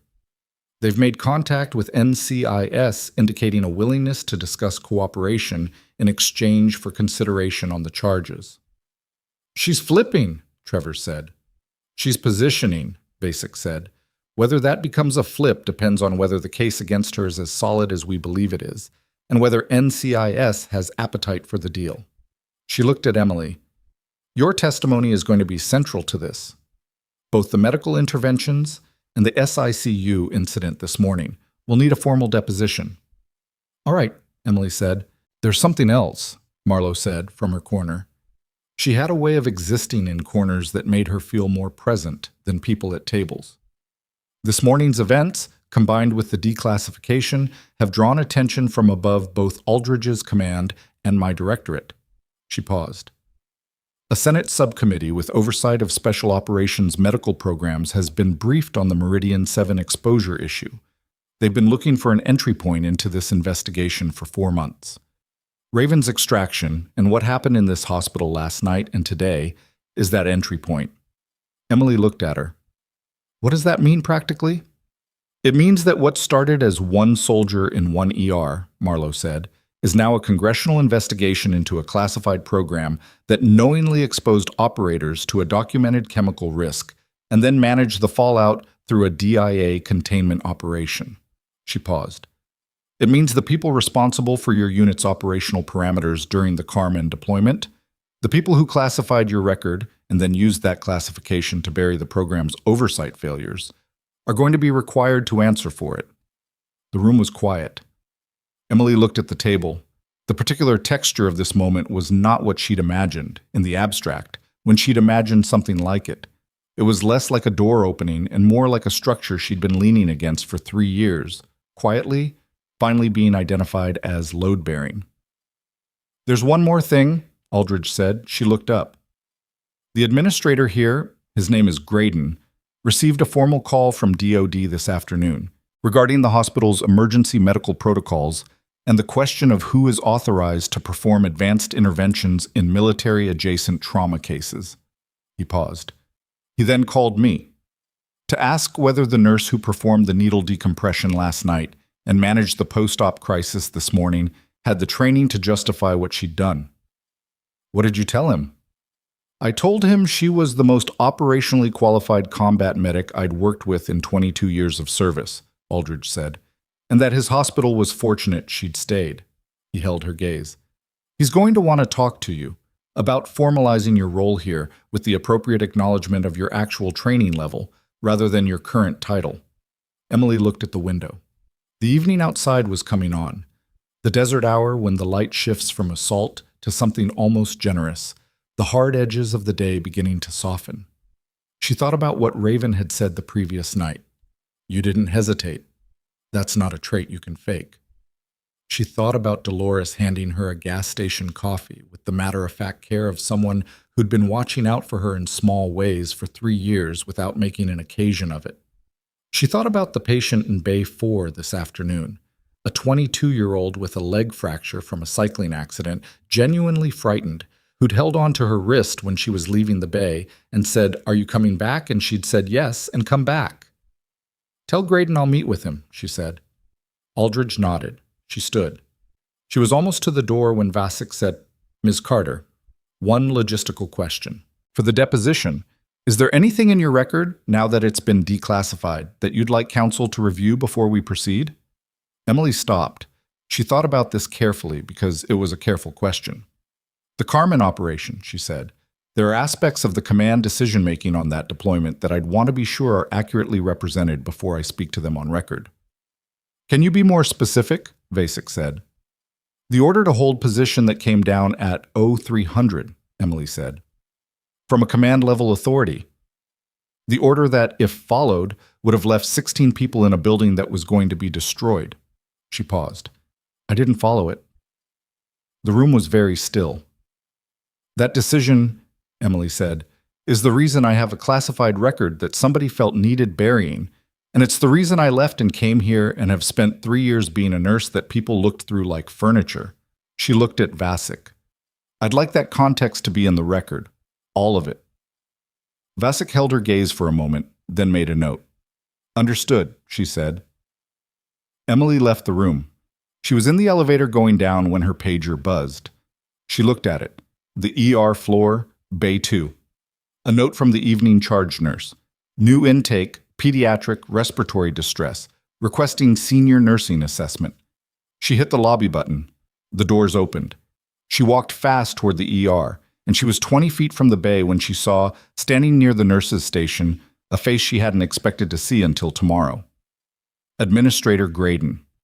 62 years old, the quiet authority of a man who'd run large institutions long enough that administration had become instinctive rather than performed. He was talking to Holt, and both of them turned when she came in, and the quality of their combined attention was the specific quality that belongs to people who have recently been given information that reorganizes the architecture of what they believed. Graydon looked at her. "Ms. Carter," he said, "I know this isn't the time." "It's not," she said. "Bay 2. She walked past them to Bay 2, where a 7-year-old named Maya was sitting up on the bed, making the particular sound of a child working harder than they should have to for every breath, and Emily put everything else down and did her job. The respiratory assessment took 9 minutes. The attending was paged and arrived in 4. Emily's read, bronchospasm compounded by an undiagnosed reactive airway condition triggered by a combination of exercise and particulate exposure from the wildfire smoke that had been drifting over Phoenix from the north for 3 days, was confirmed by the attending within 12 minutes of his arrival, and treatment was initiated correctly. Maya's mother was in the corner of the bay the whole time, holding her own hands together in the way parents hold themselves when they are trying not to transmit their fear to a child who can already sense it anyway. When the child's breathing had eased and the immediate intervention was complete, Emily crouched to Maya's level, looked at her directly, and said, "That was really hard. You did great." The child nodded, still breathing carefully, still working, but less. Emily stayed until the attending had spoken to the mother, until the mother's hands had loosened from each other, until the particular voltage in the bay had dropped to something manageable. Then she stood, made her notes, and walked back to the nurse's station. Graydon was still there. Holt had gone. The evening charge nurse was pointedly occupied with something on her computer. 5 minutes, Graydon said. "That's all I'm asking." Emily looked at him. She was tired. 24 hours in, the kind of tired that lives behind the eyes and in the muscles of the upper back. The kind that a person learns to function through rather than wait out. She was also, she recognized, not uninterested in what he was going to say. 5 minutes, she said. He sat down across from her at the small table near the station, the table usually used for family conversations, which struck her as appropriate. "I got a call from the Department of Defense this afternoon," he said, "and then I got a call from a 2-star general. And then I reviewed your personnel file, which is," he stopped, "which is not what it should be, given what I now understand about your background." "No," she said, "I also reviewed the incident reports from last night, from multiple perspectives." He folded his hands on the table. "I want to ask you something directly." "All right. How long have you known that the way this hospital was using you was wrong?" She looked at him. Since approximately the 4th week, she said, when I flagged a medication interaction that the attending missed and was told to stay in my lane. He absorbed that. He looked like he wanted to say something and was editing it. What kept you here? It was a genuine question. She could tell by the way he asked it, not looking for a flattering answer, actually wanting to know. She thought about it. The patients, she said, and then, more honestly, and because leaving felt like letting the situation define me. I've never been good at that. He nodded slowly. Then, I want to offer you a formal position that reflects your actual qualifications. Clinical director level with oversight of emergency trauma protocols for military-adjacent cases. It would involve restructuring some of the existing hierarchy in the ER. He paused. That will not be easy. No, she agreed, but I think it's necessary. He looked at her. And I think you're the right person for it. Emily looked at the bay down the corridor where Maya was breathing easier now, where a mother's hands had come apart from each other. She looked at the nurses' station where Dolores was pretending to be very busy while hearing every word of this conversation. She looked at the ER floor, her floor, for 3 years, the floor she'd shown up to in the dark before every shift because the building needed her, whether or not the building knew it. I'll think about it, she said. She stood up. He stood with her. He extended his hand. She shook it. She was walking back toward the patient board when her phone buzzed again. Trevor's this time. NCIS just confirmed. Farrell is cooperating. 3 additional names in the exposure cover-up chain. This is bigger than we thought. Emily read it. She put her phone back in her pocket. She picked up the next chart. Bay 6. 41-year-old male, abdominal pain, no prior history. She reviewed the intake notes and was heading toward the bay when she passed Holt in the corridor, and he looked at her with the expression she was beginning to associate with him specifically. The particular face of a person who is in the process of becoming someone different and isn't sure yet whether the process will complete. The position Graydon is offering, he said. If you take it, I want you to know that I'll support the transition. She looked at him steadily. That's good to hear, she said. I mean it. I know, she said. That's why it's good to hear. She continued to Bay 6. The 41-year-old's name was Terrence. He was sitting on the edge of the bed with the look of a man who'd waited 2 hours too long to come in and was now committed to pretending the pain was less than it was. Emily introduced herself, asked him where it hurt, and when he pointed to the wrong quadrant with the automatic misdirection of someone who'd been ignoring the real location all day, she put her hand gently on the correct location and watched his face. That's where it actually is, she said. He exhaled. Yeah. How long? Since this morning. She began her assessment.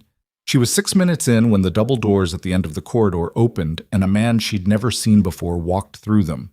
Not military bearing, not medical, but with the particular compressed energy of someone who'd been moving fast and had just arrived at the destination. He was talking on a phone, and even from down the corridor she could catch fragments. Confirmed the documentation chain, yes. The nurse, we need to... He looked up and scanned the floor with the searching quality of someone looking for a specific person. His eyes landed on Emily. She looked back at him across the length of the corridor, her hands on a chart, a patient beside her, the floor she'd worked for 3 years around them both. He lowered the phone. He looked at her with an expression she couldn't quite read from this distance. Urgent, yes. Significant, yes. But something else underneath those two things, something that had the texture of the beginning of a very large and complicated conversation. He started walking toward her. She finished Terrence's assessment first. That was the thing people who didn't work in medicine never quite understood. Emergencies didn't pause the rest of the world. A patient was in front of her, in pain, waiting. The man walking toward her from the end of the corridor could wait 4 minutes. Terrence could not. She documented her findings, flagged the attending, gave Terrence a clear, honest explanation of what she thought was happening and what would happen next, and made sure he was not alone in the bay before she stepped out.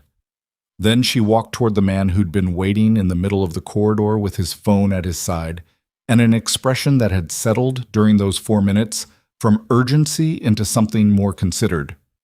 He was younger than she'd initially registered, early 30s, with the slightly windburned look of someone who'd been outdoors and then indoors and then in cars and then in more buildings in rapid succession. Ms. Carter, he said. "My name is Daniel Farrow. I'm a congressional liaison for the Senate Armed Services Subcommittee on Special Operations Programs." He held out a credentials card. "We've been briefed by Director Marlowe's office in the last 2 hours. I was asked to come to the facility directly rather than wait for the formal deposition process." Emily looked at the credentials. "By whom, specifically?" "Senator Alderton's office. She chairs the subcommittee." He paused. "She wanted me to personally confirm that the investigation has active congressional protection as of 1700 hours today, meaning that anyone withstanding in these events, including you, has formal whistleblower protection under Senate oversight umbrella, regardless of classification status." Emily handed the card back. "That matters for Raven's team." "It matters for everyone involved," Farrow said, "including you." She looked at him carefully.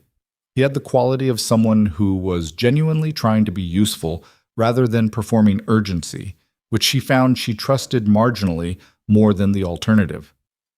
"What do you need from me tonight?" "Nothing tonight," he said. "I needed to tell you in person that this is real, it's moving, and it's not going to be buried." He glanced toward the SICU elevator. "The patient upstairs. His recordings are being formally entered into the subcommittee record tomorrow morning. The deputy director, Farrell, her cooperation agreement was finalized 40 minutes ago. 3 names are now on record as having reviewed and suppressed the Meridian 7 exposure risk assessment before the deployment. Flag officers," Emily said. 2 flag officers and a senior civilian program director, Farrow confirmed. "One of the flag officers has already submitted retirement paperwork.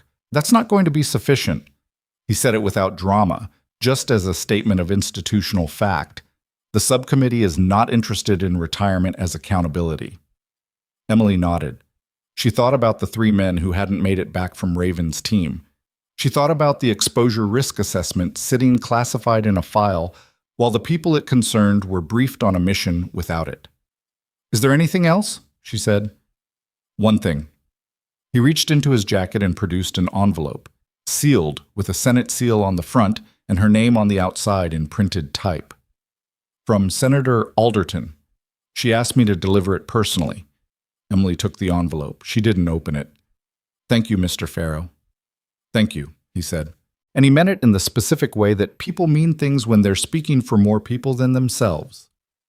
He left. She put the envelope in her scrub pocket and went back to the floor. She opened it 20 minutes later in the break room during the brief space between Terrence's attending arriving and a new intake coming through the doors.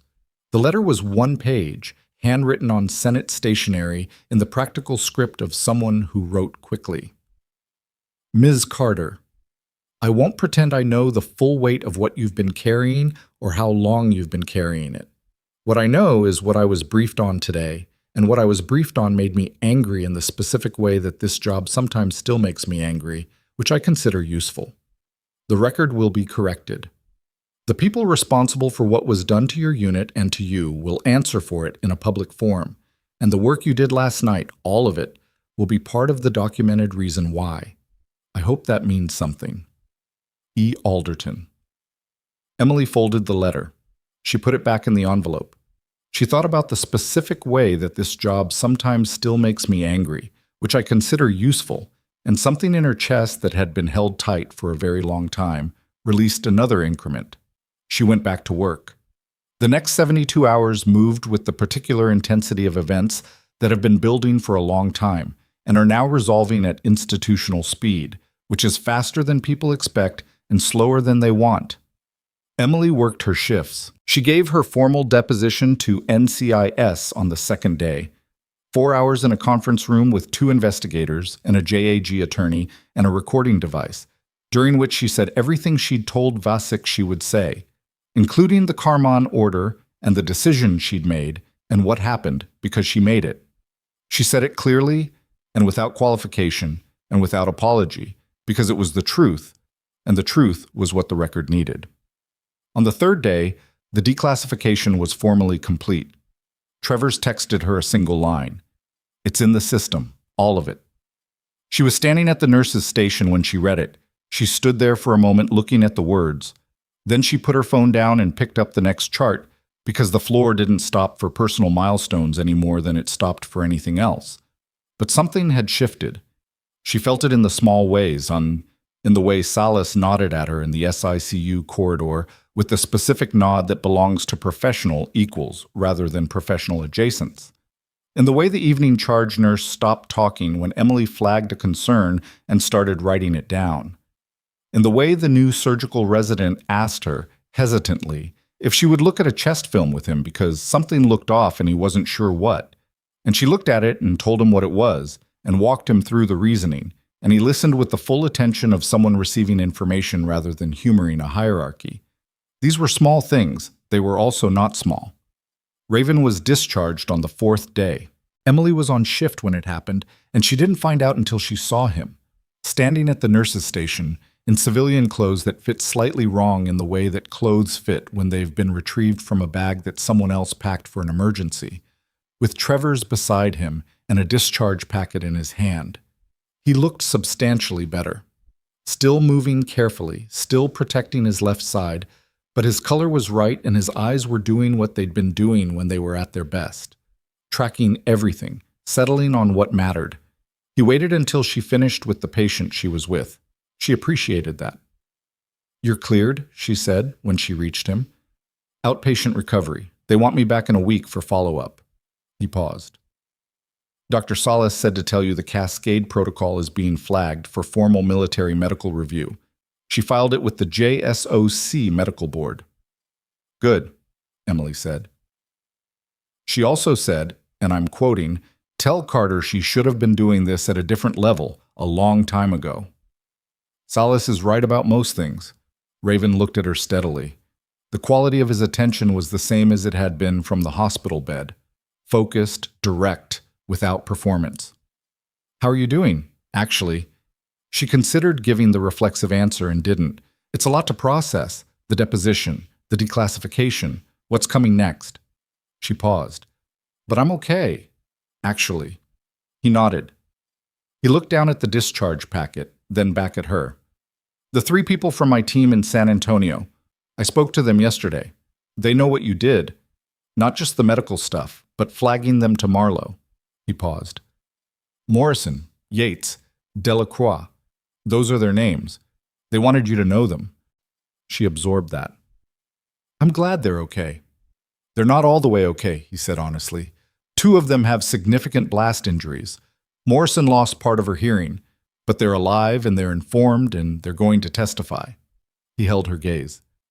"Because of things that started in this building." She didn't say I was just doing my job, because she'd decided a long time ago that phrase was something people said when they wanted to deflect credit, and deflection wasn't always as humble as it looked. She said, "They'd have done it themselves if they could have." "Yeah," Raven said, "that's probably true, but sometimes people need someone else to hold the door open first." He extended his hand. "Thank you, Emily Carter." She shook it. His grip was firm, and her hands were, as ever, completely steady. He and Trevor's left. She watched them go and then went back to the patient board, and the floor continued, because the floor always continued.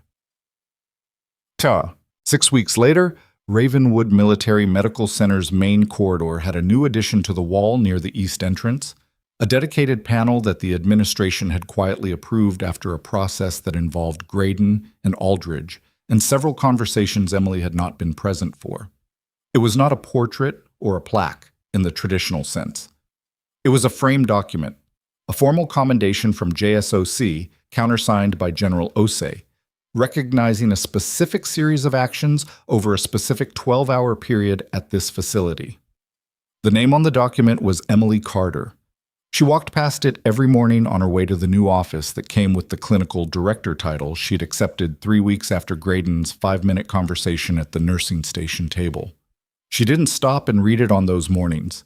She'd read it once when they'd put it up because it seemed like the right thing to do. It said the accurate things in the formal language of official commendations, which is its own kind of language, precise but compressed, like a medical chart that contains the facts of a person's crisis without capturing what it cost them or what it took to survive it. The office was not what she'd imagined an office would feel like. It was smaller than she'd expected and had a window that looked at a concrete pillar rather than the sky. And it had more paperwork than she'd been prepared for. And she was not a natural administrator in the sense of finding bureaucratic process satisfying. But she was thorough, and she was direct, and she had the specific advantage of being someone who knew what the floor needed because she'd been the floor for 3 years. The trauma training program launched 6 weeks after her appointment. She ran it herself 2 mornings a week in the simulation lab on the 3rd floor with rotating cohorts of nursing staff and residents, and as the weeks went on, occasional participants from the military medical liaisons that Aldridge's office had begun routing through Ravenwood as part of a formal interagency agreement. The first session had 11 people. The third had 19. By the 8th, they'd had to split the cohort. She taught the way she worked. Without theater, without the performance of authority, with the focused attention of someone who knew that what she was passing on was not theory, but the distilled residue of situations where being wrong had cost things that couldn't be recouped. She was not easy. She pushed back when residents simplified. She stopped the simulation when a nursing participant deferred to a wrong physician call instead of flagging it, and she explained why deference in that moment was a clinical choice with consequences, not a professional courtesy. One of the residents, 2nd year, Quick, with the slightly defensive energy of someone who'd been told he was talented often enough to have started believing it was a fixed quantity, said, after the 3rd session, "You're harder on us than the attendings are." "Yes," Emily said. "Why?" She looked at him. "Because the attendings are teaching you to pass tests. I'm teaching you to stay functional when everything goes wrong at once. Those require different amounts of pressure." He thought about this. He came back the following week with a different quality of attention. She watched people change in small increments, which was the only way people actually changed. She watched residents start flagging concerns they'd previously swallowed. She watched nursing staff stop apologizing before they spoke in trauma bays. She watched Okafor, who attended 2 sessions voluntarily without being asked, begin to pause before overriding floor staff clinical observations. Not always, not perfectly, but more than before, which was the only standard she believed in for a person who was actually trying. Holt she saw less frequently. He was still the ER director, still competent in the operational dimensions of that role, still carrying the visible weight of the reckoning the winter had started in him. He did not obstruct the program. He did not support it effusively.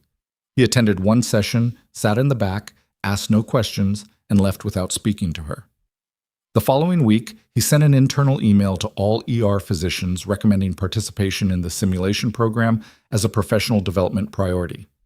She considered that an acceptable outcome for the situation they'd started from. Reeves was a different case. He attended 4 sessions, and by the 4th he was asking questions that told her the reckoning in him was moving faster than Holt's, more uncomfortable, less managed, but also more likely to produce something real on the other side. After the 4th session, he stayed to talk, something he'd never have done 4 months ago, and he said, "I've been thinking about the Morrison kid." "I know," Emily said. "I think I need to, I don't know, do something with that." "You could start by making sure it changes how you listen in the next case," she said. "That's not nothing. It doesn't feel like enough." "It's not enough," she said, "but it's where enough starts." He nodded. He left. He came back the next week. The Senate subcommittee hearing was held in Washington on a Thursday in March, 62 days after Raven's gurney had come through the doors of Ravenwood's ER. Emily did not testify in person. Her formal deposition had been submitted as documented evidence, and Vasek had advised that her presence would be most impactful in the operational follow-on rather than the public proceeding. She watched it streamed on her laptop in the concrete pillar office between 9 in the morning and 1 in the afternoon, with a coffee going cold on the desk beside her. Deputy Director Farrell testified under the cooperation agreement. She was composed, precise, and thorough in the way that people are when they've made a calculation about where the best available outcome sits and they are executing toward it. She confirmed the suppression of the Meridian 7 risk assessment. She confirmed the containment mandate and SHIFT's role in it. She named the 2 flag officers. She named the civilian program director. She said the words on record in a public proceeding, with cameras running and a stenographer taking it down. Schiff had entered a guilty plea the previous week, His cooperation had added significant specificity to the record. One of the flag officers, a 2-star named Briggs, who had reviewed and signed the classification order on the exposure assessment, appeared before the subcommittee through legal counsel and declined to answer questions, which told Emily everything she needed to know about his position and also nothing she hadn't already concluded. The subcommittee chair, Senator Alderton, responded with the specific expression of a woman who found a particular kind of maneuver clarifying rather than frustrating. The civilian program director had resigned his position before the hearing date and was facing federal charges through a separate DOJ referral. By 1:15, the hearing recessed. Emily closed her laptop. She sat in her office for a few minutes in the particular quiet of a process that has completed the stage it was in and is preparing for the next one. There would be more stages. There were always more stages, appeals, encounters, and the long procedural work of institutions grinding toward accountability at institutional speed. She knew that. She was not naive about what the record will be corrected looked like in practice. But the record was being corrected. The names were on it. The facts were on it. And 3 members of a team that had been sent into a theater with concealed risk information were alive and informed, and part of the documented reason why the people who made that decision were now in front of a Senate subcommittee having to explain it. That was real. It was insufficient, and it was real, and she had learned a long time ago in places that had required her to learn it, that insufficient and real was what most of justice actually looked like. The alternative wasn't perfect justice. The alternative was no record at all. Raven came back to Ravenwood for his follow-up appointment on a Tuesday. Emily was in the simulation lab when he arrived, so she didn't see him until after, when he appeared in the doorway of her office with the improved ease of someone whose body was remembering what it used to be able to do. "You look better," she said. "I feel closer to right," he said. "Not all the way." That's honest. He sat down across from her desk. The first time she'd seen him sitting in something that wasn't a hospital bed, which made him look different, more dimensional somehow. More like a person and less like a situation requiring intervention. "I watched the hearing," he said. "Me too." "Farrell's testimony." He paused. "How do you feel about it?" It was the second time he'd asked her a version of this question. The first had been at the nurse's station with his discharge packet, and she appreciated that he kept asking it directly instead of narrating her emotions for her. "I feel like it's a beginning," she said, "not an ending. Those are different things." He nodded slowly. "For what it's worth, Briggs, the flag officer who lawyered up." He paused. He was the one who issued the hold order on the Carmen op. Emily went still. "I found that out 3 weeks ago," Raven said, "from the documentation I was extracting, the hold order that—" He stopped. "That I didn't follow," she said. "That you didn't follow," he confirmed. "He's the one who classified your record afterward. His record, incidentally, will not survive what's coming." She sat with that. The particular weight of it, the fact that the person who'd tried to bury her and the person who'd gotten people killed were the same person, was not satisfying in any clean way. It was one of those facts that just sat on you, heavy and specific. "Okay," she said. "Okay? I mean—" She paused. "I don't know what else to say about it. I've been carrying it for 3 years without a name attached to it. Now, there's a name." She looked at the window, the concrete pillar, the narrow strip of afternoon sky above it. "I'm glad it's on the record. I'm glad it's going to cost him something. And there are still 3 people who didn't come back from that mission regardless." "Yeah," Raven said. "There are." They sat with that for a moment. 2 people who understood what it meant to carry the weight of a decision that was right and still had a cost that couldn't be undone. It wasn't a comfortable silence. It was an honest one. "The program you're running," Raven said eventually. "I heard about it from Trevor's. He's been talking to Aldridge's medical liaison." "It's going well," she said. "Better than I expected, honestly." "Are you staying? Here, I mean, long term?" She looked at the desk in front of her. The paperwork, the training schedule, the draft protocol amendment she'd been working on for the past week. She thought about the 11 people in the first simulation session and the 19 in the third. She thought about Maya, breathing easier, the mother's hands coming apart from each other. She thought about the residents who were learning to speak up slowly, imperfectly, in the incremental way that professional courage actually develops when it develops for real. "For now?" she said. "Yes." He nodded. He seemed to have expected that answer. "One more thing," he said. He reached into the jacket he was wearing, civilian, nondescript, and put something on the desk in front of her, a small metal piece worn, clearly carried for a long time. "That's from Morrison, Yates, and Delacroix. And from me." He paused. "It's a unit coin, non-standard, unofficial. We had them made after the extraction, the original extraction, the Carmen op, for the people who were involved."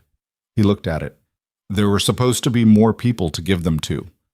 Emily looked at the coin. It was plain on one side and had a simple set of coordinates on the other, latitude and longitude, that she recognized immediately because she had been at those coordinates once, in the dark, with 16 people who needed to get out of a building. She picked it up. "Thank you," she said. And she meant it in the full register of it. Not the reflexive courtesy of someone deflecting a kindness, but the weight-bearing version, the kind that costs something to receive.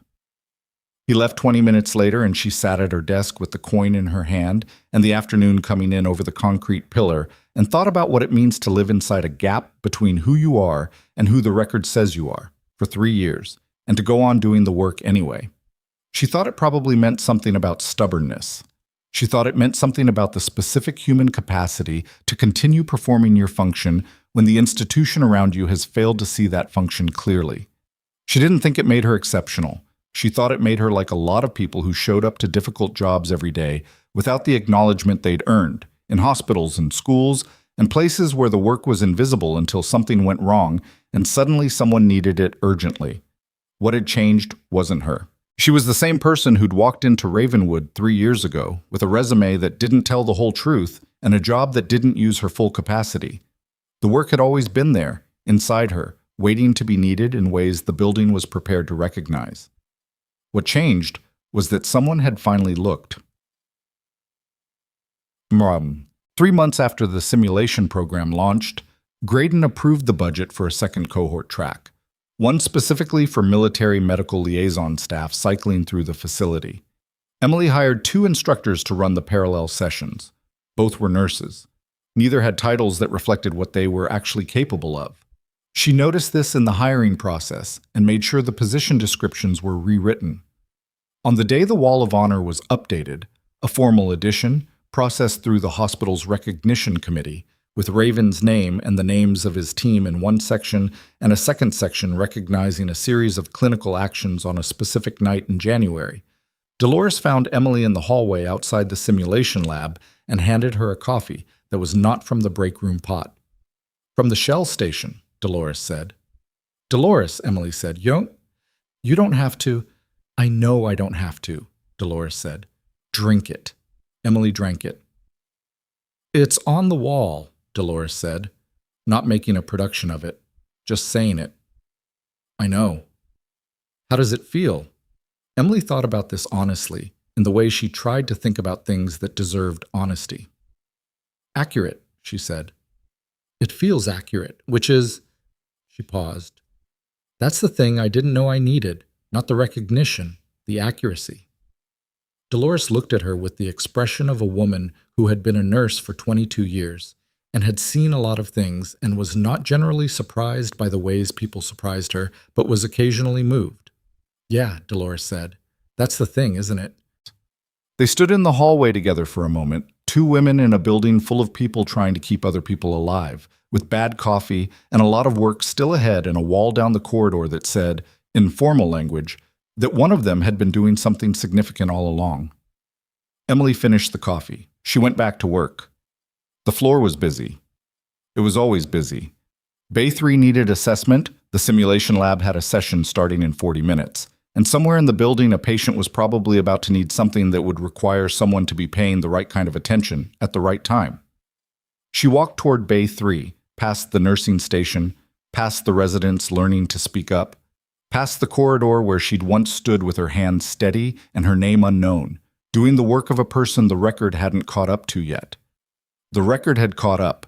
The work was still the work, It would always be the work, not the titles or the walls or the documentation in Washington, but the specific human function of showing up to a room where someone needed you and being, when you got there, exactly what the situation required. That was the thing nobody could take. Not 3 years of institutional invisibility, not a classified file, not a man with an unmarked syringe and a containment mandate, not a department head who looked through her like furniture. The skill was always hers. The knowledge was always hers. The steady hands were always hers. And now, finally, so was the record.